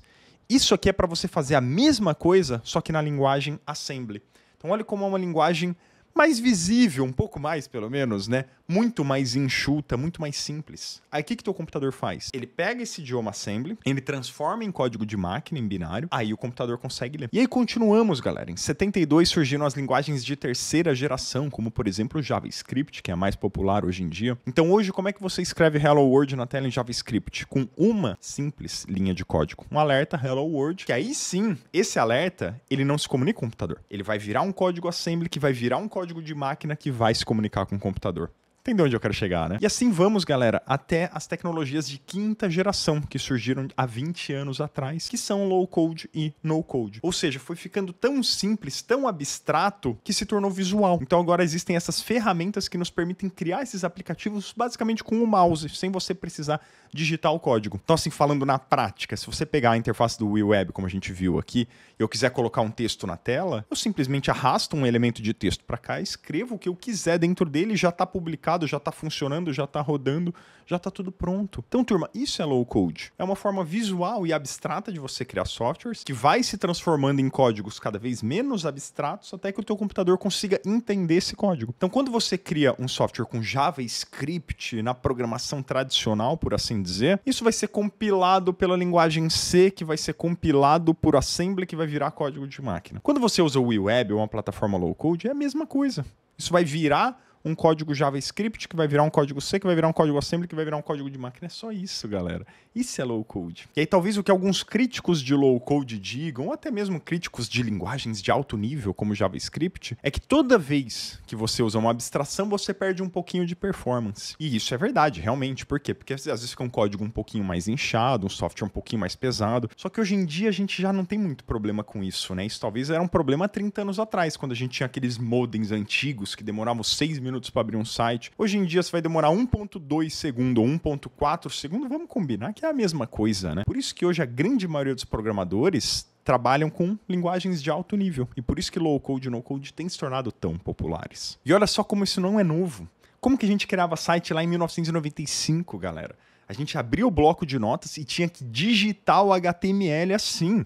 Era literalmente assim que se criava site lá atrás. Pula 10 anos no tempo. Em 2005 já surgiam ferramentas como Microsoft Front Page, Adobe Dreamweaver, que talvez você já tenha usado, que eram as primeiras ferramentas que te permitiam não mais escrever um site, mas desenhar um site visualmente. Pula no tempo para hoje. Hoje em dia nem se pensa mais em escrever sites do zero com código de programação, né, pessoal? Qualquer pessoa que vai criar um site, que vai criar uma loja virtual, um e-commerce, qualquer coisa assim, hoje em dia já vai direto para ferramentas como WordPress, com Elementor, já vai direto para criadores de lojas virtuais como Nuvem Shop, já tem tudo isso pronto, não há mais qualquer necessidade de ficar reinventando a roda. Pode notar que atualmente, quase 69% dos sites criados no mundo já são criados com ferramentas no-code e low-code, ou seja, mais de 2 a cada 3. E aí existe todo um ecossistema enorme de ferramentas, né? Mas eu gosto muito de estudar essas ferramentas e elencar elas em diferentes categorias. Então eu tenho, na minha cabeça, assim, 4 quadrantes. Aqui estão as ferramentas que elas são muito boas, assim, elas têm muitos recursos, mas são muito difíceis de se aprender. Essas aqui não são as que eu dou prioridade. Existem as ferramentas que têm poucos recursos, são mais fraquinhas, mas são fáceis de aprender. Também não dou muita bola para essa aqui porque você, via de regra, não vai conseguir criar aplicativos robustos com elas. Elas vão empacar em coisas muito básicas, vão só criar coisas muito simplesinhas. Não é isso que vai te permitir chegar muito longe. Existem uns nabos aí na internet, que são as ferramentas que têm poucos recursos, ainda por cima são difíceis de aprender. Já citei aqui no canal algumas. Eu foco nessas. As ferramentas que têm muitos recursos, ou seja, que te permitem criar praticamente qualquer tipo de aplicativo e que sejam fáceis de usar, que tenham uma curva de aprendizagem tranquila. E as principais dessas são Bubble, Flutterflow e WeWeb. As 3 principais que a gente mais fala. Já tem vídeos aqui no canal onde eu falo um pouco mais sobre a diferença entre essas 3 ferramentas, mas não se preocupe que a gente vai falar mais sobre isso até o final desse vídeo. Quanto custa o WeWeb, Renato? Eles têm um plano free, onde você consegue criar quantos aplicativos você quiser, usando todos os recursos, mas somente em versão de desenvolvimento. O que isso significa? Que você não consegue publicar comercialmente o seu aplicativo. Você não consegue hospedar ele ali num domínio para mandar para um cliente começar a usar, para um usuário começar a utilizar, por exemplo. E o objetivo dessas ferramentas, via de regra, é exatamente esse. As ferramentas te dão a possibilidade de criar, testar e aprender no plano grátis. E aí, quando você está para lançar seu aplicativo, você vai para um plano pago, que no caso do WeWeb aqui parte de $39 por mês. E lembre-se, o WeWeb, assim como as ferramentas que a gente também ensina aqui no canal, Bubble, Flutterflow, te permite criar aplicativos multi-empresas. Então eu faço questão de deixar claro isso aqui, porque às vezes as pessoas se confundem um pouco. Ai, Renato, mas criei um sistema de gestão para barbearia. Então, se eu tiver 100 barbearias, eu vou ter que pagar 100 aplicativos diferentes? Vai dar $39 vezes 100, vou pagar $3.900 por mês, Renato? Não, pessoal. O motivo pelo qual o software é um modelo de negócio tão rentável é que ele é completamente escalável. Então você cria um aplicativo só, assim como você acessa o Gmail aí com o teu e-mail, você concorda que você só vai ver os teus dados? E se eu acesso o Gmail com o meu e-mail, eu só vejo os meus e-mails? Isso é um aplicativo multi-empresas. Você cria um sistema de autenticação onde cada usuário, cada empresa tem a sua própria interface, seus próprios dados lá dentro. Então vamos dizer que você esteja lá com um custo de R$200 por mês do WeWeb, por exemplo, com 0 clientes. Opa, tá no prejuízo. Recebeu o teu primeiro cliente pagando R$100 por mês. Opa, agora o prejuízo já não é tão grande. Lá no terceiro cliente já empata. Do quarto cliente em frente, você percebe que tua receita aumenta exponencialmente. E o teu custo não. O teu custo aumenta muito pouquinho. Então se você tem 100 barbearias te pagando R$100 por mês, você tem uma receita de R$10.000 por mês. Mas o teu custo continua baixo. Tá, como eu faço dinheiro com o WeWeb? Aprendi, me tornei autodesenvolvedor do WeWeb. O que eu faço agora? Pessoal, os 4 tipos de oportunidades mais comuns que eu vejo entre os nossos alunos. Primeiro deles é o empreendedor, que quer criar uma startup, quer criar um SaaS, que significa software como serviço, né? Ou seja, que você vende no modelo de assinatura.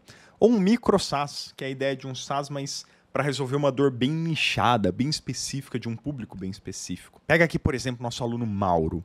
Ele criou alguns aplicativos de automação de WhatsApp para empresas de venda de curso online e faz um baita dinheiro. Então ele já recebeu a placa de 6D aqui, que a gente envia as plaquinhas comemorativas, né? Quando a pessoa atinge um determinado patamar de faturamento. O Mauro, ele tá para receber a placa de 7 dígitos, ou seja, quase R$1 milhão faturados por meio de assinatura de aplicativos. Mais ou menos no mesmo exemplo que eu dei do sistema de gestão de barbearia, no caso dele, uma ferramenta de automação de WhatsApp. Então é aquilo. Quais são as dores, os problemas que você enxerga, seja na tua empresa, seja dentro do segmento em que você atua, ou em conversas com amigos teus, ou na tua cidade, no teu bairro, que problema você enxerga que pode ser resolvido por meio de software? Ah, e se eu criar um sistema de gestão para isso, um aplicativo de vendas para isso, uma automação para isso?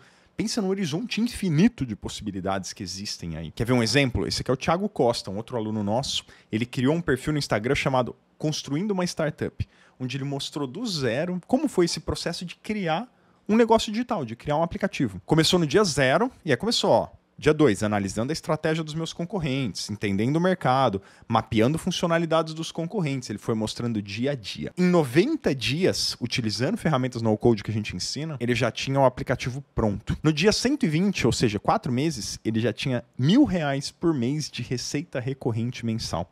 Só que já muito mais do que cobria o custo dele. O Thiago hoje já tem 3 aplicativos criados com no-code. Um deles ele vendeu por R$30.000 para um usuário que era cliente dele, exatamente para ele poder focar nos 2 que estão gerando uma baita de uma receita com um potencial maior ainda. E o segundo tipo, o desenvolvedor, o freelancer, ou seja, aquela pessoa que sabe utilizar o WeWeb, mas não necessariamente porque ela quer criar um aplicativo para si próprio. Ela quer criar um aplicativo para outras pessoas, quer criar ideias para outras pessoas. O que, via de regra, é muito mais simples até, porque você não precisa se preocupar com o marketing do teu negócio, com captação de clientes. Você basicamente se preocupa boa parte do tempo mais em criar, em desenvolver, em sentar a bunda na cadeira e criar o que você foi contratado para criar. Aqui como exemplo a Adri, por exemplo, ela até brinca, né? Quem disse que freela não pode ganhar 6 dígitos? Ela tá aqui com a plaquinha dela de 6 dígitos faturados, R$100.000 já faturados como desenvolvedora freelancer. Ou seja, disponibilizando o portfólio dela na internet, as pessoas contatam ela.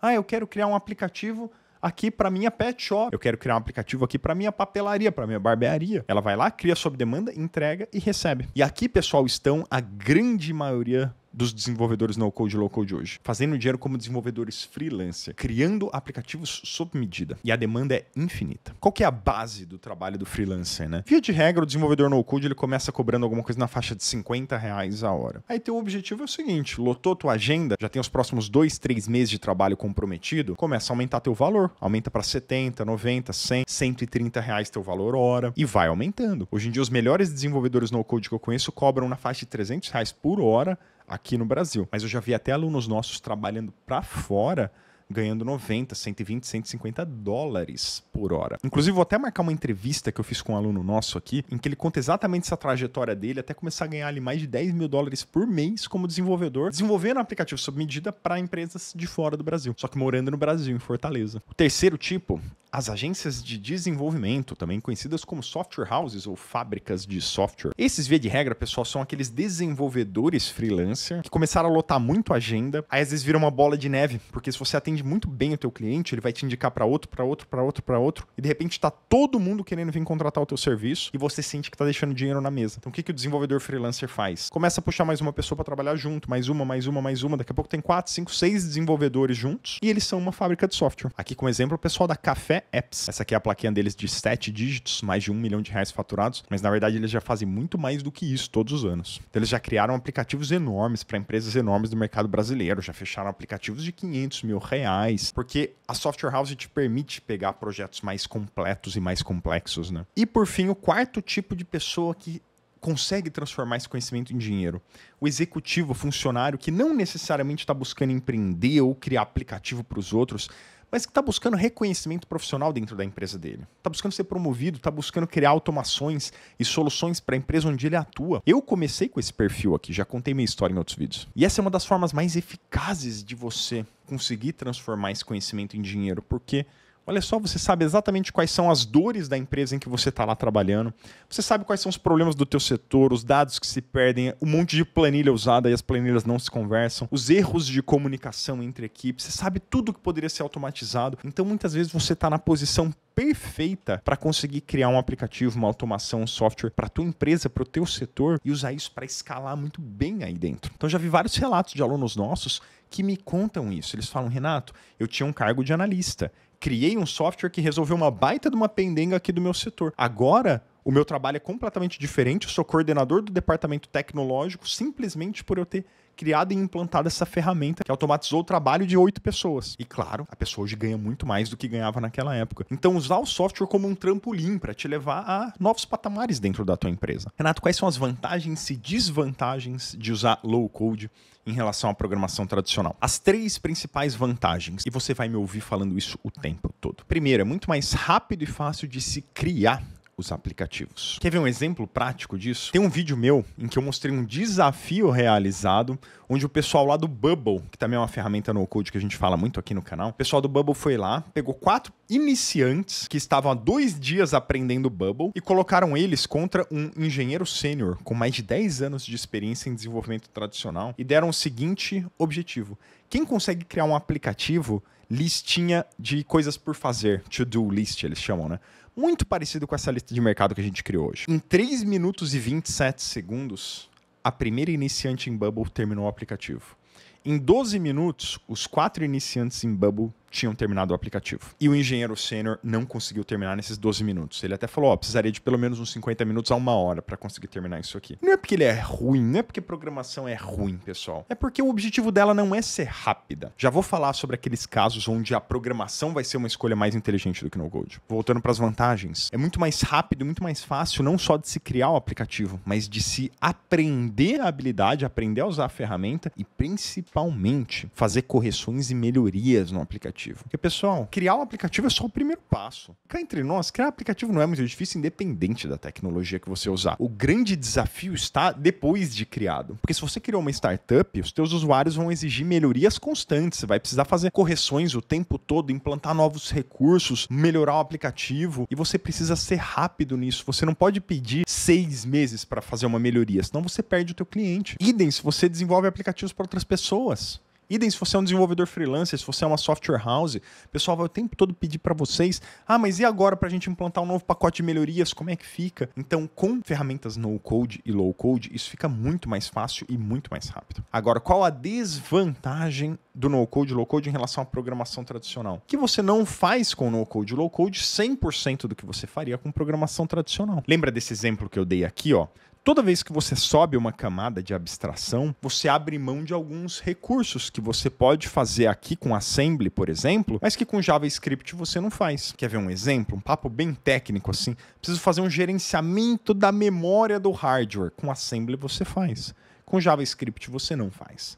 Agora, você precisa fazer um gerenciamento da memória do hardware? Ou você precisa criar um aplicativo que resolve a dor do teu cliente? Até o final do vídeo eu vou falar um pouquinho mais sobre o que é possível criar e o que não é possível criar com no-code e low-code. Mas eu já adianto que você consegue criar a grande maioria das aplicações. Quanto tempo eu demoro para aprender? Geralmente eu vejo nossos alunos, nos primeiros 30 dias, um pouco mais lentos na jornada. Por quê? Porque não é só aprender a usar a ferramenta. Junto com isso, a pessoa já vai aprender fundamentos básicos de programação. Mesmo embora você não esteja escrevendo código, mas você vai conseguir entender os fundamentos de programação, como que funciona o desenvolvimento de um software, qual que é a lógica por trás do negócio. Então você aprende muito fundamento. Por isso que nos 30 dias, geralmente, é o momento mais conturbado da jornada, por assim dizer. Mas quem passa desses 30 dias, quando chega no segundo mês, você já começa a sentir que tá pegando jeito, já começa a criar seu primeiro aplicativo, já começa a tirar a tua ideia do papel. E isso tudo, pessoal, eu sei porque a gente realiza pesquisas com os nossos alunos para saber como eles estão se sentindo a cada etapa da jornada, né?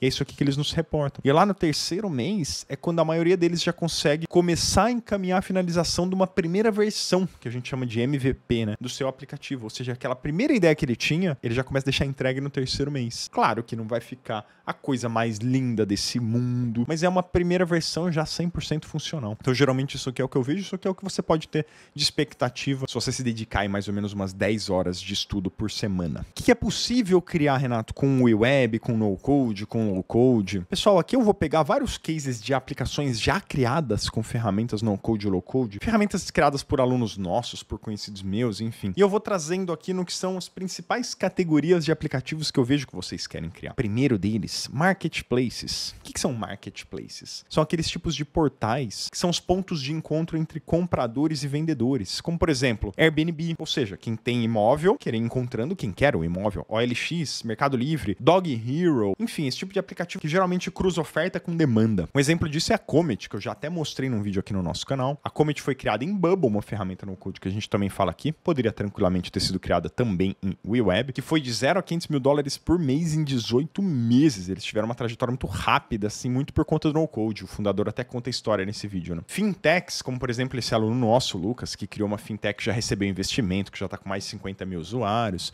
Fintechs são softwares voltados para a área financeira, né? Então ele tem uma integração, por exemplo, com o Open Banking, ele consegue pegar todo o extrato bancário em todos os bancos que o cliente utiliza, consegue fazer operações financeiras, consegue até criar bancos digitais, porque você consegue fazer integrações com o Banco Inter, integração com os Banking as a Service, que são aquelas empresas que prestam serviço bancário para você colocar a tua cara. Enfim, consegue criar fintechs. A Dividend Finance aqui, por exemplo, é um case muito legal de fintech. É uma fintech lá que liga bancos a pessoas que estão buscando empréstimos nos Estados Unidos e já processaram mais de $1 bilhão em empréstimos dentro da plataforma deles. Sistemas de gestão, como por exemplo a Zeno, aqui, que é de um aluno nosso, que é um sistema de gestão para advogados, dentre praticamente qualquer outro sistema de gestão, né? Então, o sistema de gestão, pessoal, é aquilo. Pense em ferramentas de gestão de dados. Ah, Renato, eu preciso cadastrar clientes, agendar horários, emitir pedidos de venda, emitir orçamentos. Tudo isso nada mais é do que gestão de dados. Então, o sistema de gestão é muito amplo, assim, você consegue criar sistemas de gestão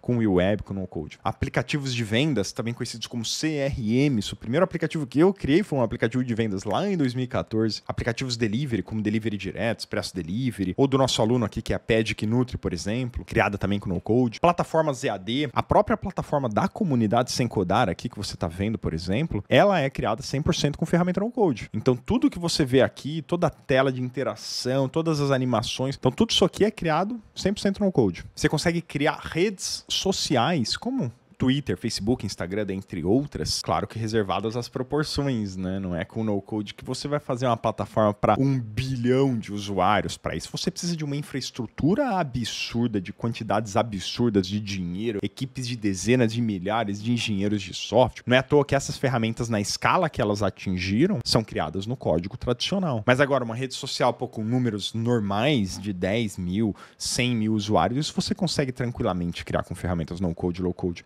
Inclusive, se você acessar notrealtwitter.com, é uma cópia do Twitter criada com no-code, criada com Bubble. Só para você ver como não há limitação em se criar uma rede social com no-code. Aplicativos de inteligência artificial, que, estão na moda hoje. Então, a própria plataforma de inteligência artificial do grupo G4 no Brasil é criada com no-code por alunos nossos, a Creator Rocket de alunos nossos. E assim, integração com ChatGPT, Tudo isso, inclusive, já mostrei em vários vídeos aqui no canal. Isso é até que relativamente tranquilo de se criar. Aplicativos de automação de WhatsApp ou basicamente qualquer API. E eu faço questão de citar a API porque API, caso você não conheça, é meio que como se fosse o cabo USB da internet, né? API é como você conecta qualquer coisa a qualquer outra coisa. E hoje tudo tem API, pessoal. É um mundo muito maravilhoso esse que a gente vive. Então, Renato, eu quero criar um aplicativo, por exemplo, em que eu pego um post que está lá no Instagram, crio um vídeo com inteligência artificial usando o ChatGPT, posto esse vídeo lá no YouTube e cobro assinatura usando o PayPal ou PagSeguro, por exemplo, para a pessoa continuar usando o meu aplicativo. E armazena esse vídeo lá no Dropbox. Consegue fazer tudo isso via API. Olha que mundo maravilhoso. Tá aqui que não é possível criar com no-code. Primeira coisa, pessoal, jogos que a gente chama de AAA, né? Esses jogos absurdos com super gráficos, para isso você precisa ir para o código.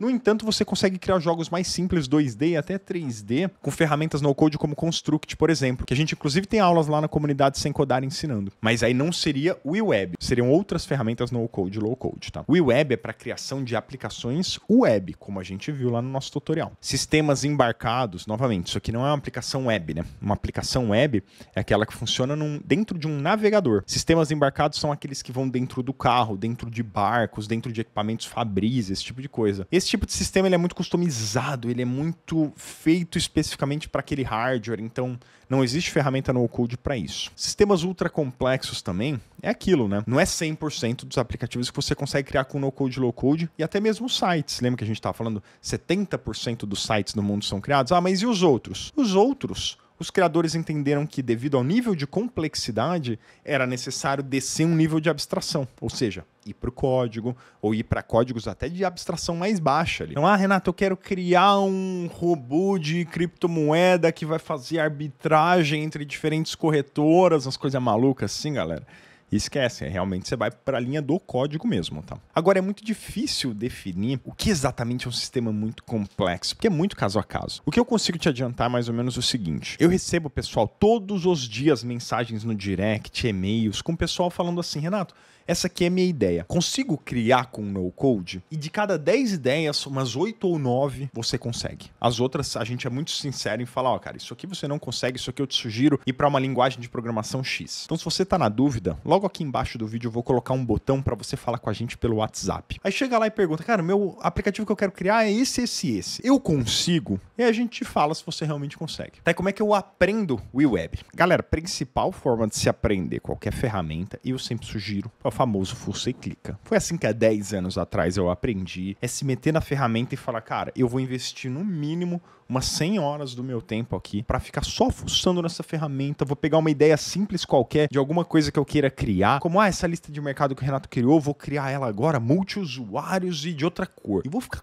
fuçando e clicando até conseguir. Esse é um caminho que, sinceramente, eu sugiro para todo mundo, porque é o tipo de mentalidade que consegue te levar muito longe, porque é quando você apanha e descobre uma solução para aquilo em que você apanhou que você efetivamente aprende, né? E você também tem uma documentação muito boa do web. Então, toda a documentação deles ali apresenta o que faz cada elemento, o que faz cada interface, te ajuda muito nesse espírito do fuça e clica. Terceira forma, no nosso canal do YouTube, então a gente tem muito vídeo o tempo todo, muito tutorial, muita coisa ensinando. Por lá também você vai conseguir aprender muita coisa. E por fim, pessoal, na comunidade Sem Codar. O que é comunidade Sem Codar? Turma, comunidade Sem Codar nada mais é do que o nosso curso completo do zero ao avançado. Então lá a gente começa a ensinar para a pessoa que é um leigo completo, um leigo assim não só em web, mas um leigo em programação, que nunca efetivamente criou absolutamente nenhum software na vida. E a gente começa ali do zero, criando a conta gratuita na ferramenta, criando o nosso primeiro aplicativo juntos. E aí a gente vai evoluindo passo a passo, criando coisas cada vez mais complexas, até os recursos mais avançados para você poder criar absolutamente qualquer coisa. E a comunidade Sem Codar não tem só curso web, tem muitos outros cursos, porque a gente entende que um bom desenvolvedor é aquele que tem um arsenal de ferramentas, que tem uma caixa de ferramenta parruda e que sabe exatamente quando utilizar cada ferramenta. Então o web é muito bom para muitos tipos de aplicações. Flutterflow, por exemplo, é muito bom para aplicativos nativos. aqueles integrados com o celular que inclusive funcionam offline. Bubble para uma gama enorme de aplicativos também. Zana é um motor, um back-end que te permite escalar até dezenas de milhares ou centenas de milhares de usuários. Supabase, um banco de dados extremamente popular na internet. E além disso, aulas de design, aulas de performance e escala, para que você não empaque, mesmo ao atingir números absurdos de usuários no teu aplicativo. Aulas de segurança e privacidade para você ficar blindado contra hackers e muitos outros cursos. Na comunidade Sem Codar, você tem acesso ao grupo exclusivo dos membros. Então, somos mais de 17 mil membros lá. E a gente está todos os dias, pessoal, interagindo um monte. Então, lá onde a gente tira dúvidas. Pessoal, tô empacado aqui, o que eu faço? Qual foi a minha ideia quando eu criei esse grupo? É aquilo, se você tem 17 mil pessoas com o mesmo problema, as 17 mil não precisam descobrir a solução para aquilo. Basta que uma descubra a solução para aquilo. As outras 16.999 vão descobrir por tabela, porque aquela lá vai postar a resolução do problema dela na comunidade e todo mundo aprendeu juntos. Então vocês não fazem ideia do quanto eu aprendo na comunidade com os nossos alunos, inclusive. Então eu fico bem feliz que direto a gente também recebe depoimento assim, ó. Oi, Renato, vim agradecer pelo conteúdo que disponibiliza. Didática é muito boa. Pô, a gente realmente luta para ter uma didática muito boa. Aliás, a gente tem uma cultura do problem-based learning, ou seja, do aprendizado baseado em problemas, né? A gente sabe que, nós adultos gostamos de aprender as coisas não em teoria, mas sim em prática. Então a gente tá sempre criando aulas com a maior aplicabilidade prática possível. Então a gente, galera, preza muito por qualidade de aula, por didática de fácil compreensão. E o pessoal reconhece isso. Queria também parabenizar um dos seus instrutores que sempre responde muito rápido, nunca me deixou sem uma solução. Todas as vezes que eu apareci com alguma dúvida meio cabulosa, o Anderson, aquelas aulas mais avançadas que ele gravou, vale ouro. Então, a gente coleciona depoimentos desse aqui, a gente realmente vê que estamos conseguindo ajudar vocês na sua jornada. Temos lives Tira Dúvida com os professores, toda quinta-feira à noite. Nossos professores, existe um professor para cada ferramenta, né? Nossos professores entram ao vivo para tirar suas dúvidas ali na hora, para agilizar teus projetos. E assim, os nossos professores não estão só na live, não. Eles estão também no grupo esclarecendo as dúvidas ali. E além disso, às vezes você tem uma dúvida um pouquinho mais rápida, você tem acesso às inteligências artificiais Sem Codar. E a gente treinou inteligências artificiais com a documentação das ferramentas. Então a nossa inteligência artificial do Will Web aqui, por exemplo, leu centenas de páginas da documentação do Will Web para você conseguir esclarecer dúvidas de forma rápida, como por exemplo, como faço para ordenar uma lista? Aí ele, na hora, já vai conseguir te dar a resposta. Use a opção sorte em uma fórmula. Perfeito, galera. Então isso aqui te ajuda a esclarecer dúvidas de forma bem rápida. E essas IAs têm uso ilimitado para os alunos da comunidade Sem Codar. Ainda, os alunos da comunidade Sem Codar conseguem trabalhos como desenvolvedor. Então a gente ajuda você a encontrar as empresas querendo contratar os desenvolvedores. Como? Por meio da Ache1Dev. A Ache1Dev, pessoal, é a nossa plataforma em que as empresas acessam para conseguir encontrar desenvolvedores no-code e low-code. Então aqui as empresas postam as oportunidades. Pode ver que praticamente todos os dias tem novas oportunidades aparecendo. E aí você consegue ir lá e olhar a oportunidade. Então todos os dias as empresas vêm aqui e postam novas oportunidades. E aí você pode ir lá, se interessou por uma oportunidade, você acessa para ver os detalhes dessa oportunidade, vê aqui o que a empresa está precisando e entra em contato diretamente com eles fazendo a tua proposta de serviço. E funciona, viu, galera? Toda semana eu recebo depoimentos como esse aqui, ó. Fala, Renato, passando aqui para te agradecer pela comunidade. Fechamos quase 20 mil reais em contratos só essa semana, maioria vindo do Ache1Dev. A gente envia ainda as placas comemorativas para os nossos alunos. Ou seja, os nossos alunos que atingem um determinado grau de faturamento recebem uma placa física nossa, como essas que eu tenho aqui atrás, ó. Quando você faturar seus primeiros 10 mil reais como desenvolvedor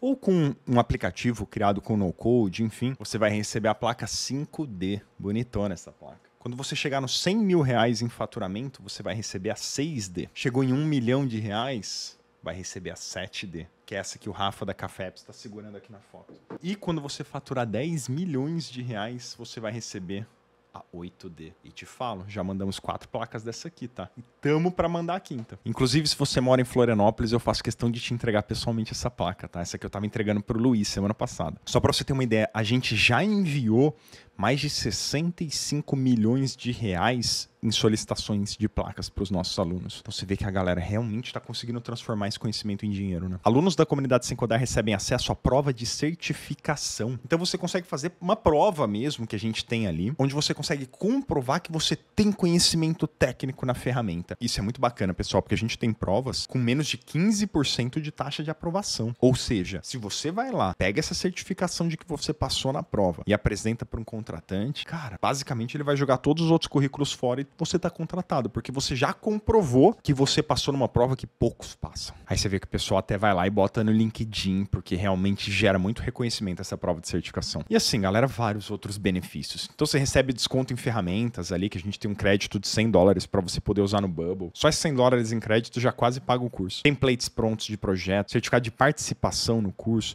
ferramenta de planejamento de aplicativos, o Bubble Essential Kit, que é uma extensão do Bubble com componentes prontos, e assim, novas aulas e atualizações o tempo todo, né? Então toda vez que começa a surgir uma dúvida comum ali no grupo da comunidade, a gente, opa, vamos gravar uma aula para ensinar isso aqui, que a gente já criou uma baita de uma aula para ninguém ficar com dúvida, né? E mais um monte de aula bônus. Então a gente tem um módulo do Caleb, fundador da Zapay, galera, contando pra gente como criar uma fintech. A gente tem um módulo de criação de jogos, lives de convidados, masterclasses, essas duas aqui valem ouro. A gente tem uma masterclass só sobre como viver de no-code, um aulão de mais de 3 horas de duração, onde a gente corre do começo ao fim o processo para você conseguir pegar esse teu conhecimento e transformar em dinheiro por meio do desenvolvimento freelancer de aplicativos. Como encontrar clientes, como montar escopos de projeto, como entregar o aplicativo. Inclusive, essa masterclass foi com o Rafa Almeida, sócio da Café Apps, que eu comentei ali, que é uma software house que fatura múltiplos milhões todos os anos. E a outra masterclass que já temos disponível é Vivendo de MicroSaaS, com Bruno Okamoto, fundador de uma startup gigante, também criador da comunidade MicroSaaS. E ele conta pra gente também, em mais de 3 horas, todo o processo de criação de um software como serviço.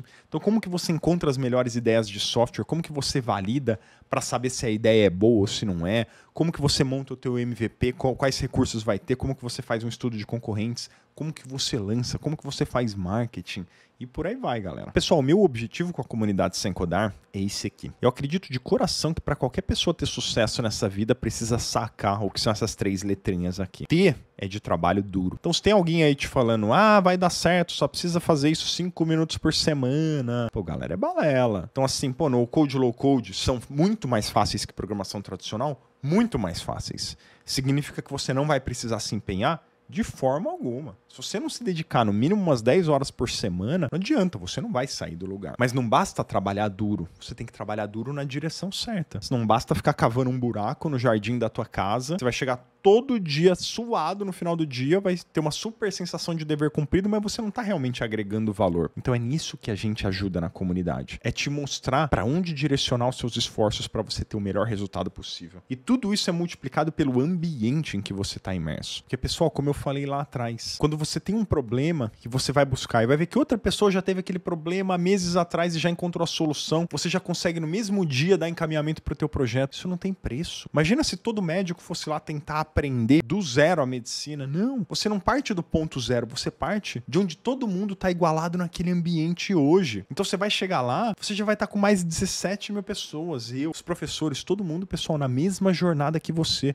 Todo mundo querendo buscar sucesso profissional, fazer dinheiro, reconhecimento, promoção, enfim, por meio de tecnologia, por meio de desenvolvimento de aplicativos. Então isso é a comunidade Sem Codar. O objetivo dela é ser o melhor ambiente do mundo para você aprender desenvolvimento no code, low code e conseguir transformar esse conhecimento em dinheiro. Então, se você quiser fazer parte, será muito bem-vindo. O link está aqui na descrição desse vídeo. Um grande abraço, te vejo do outro lado.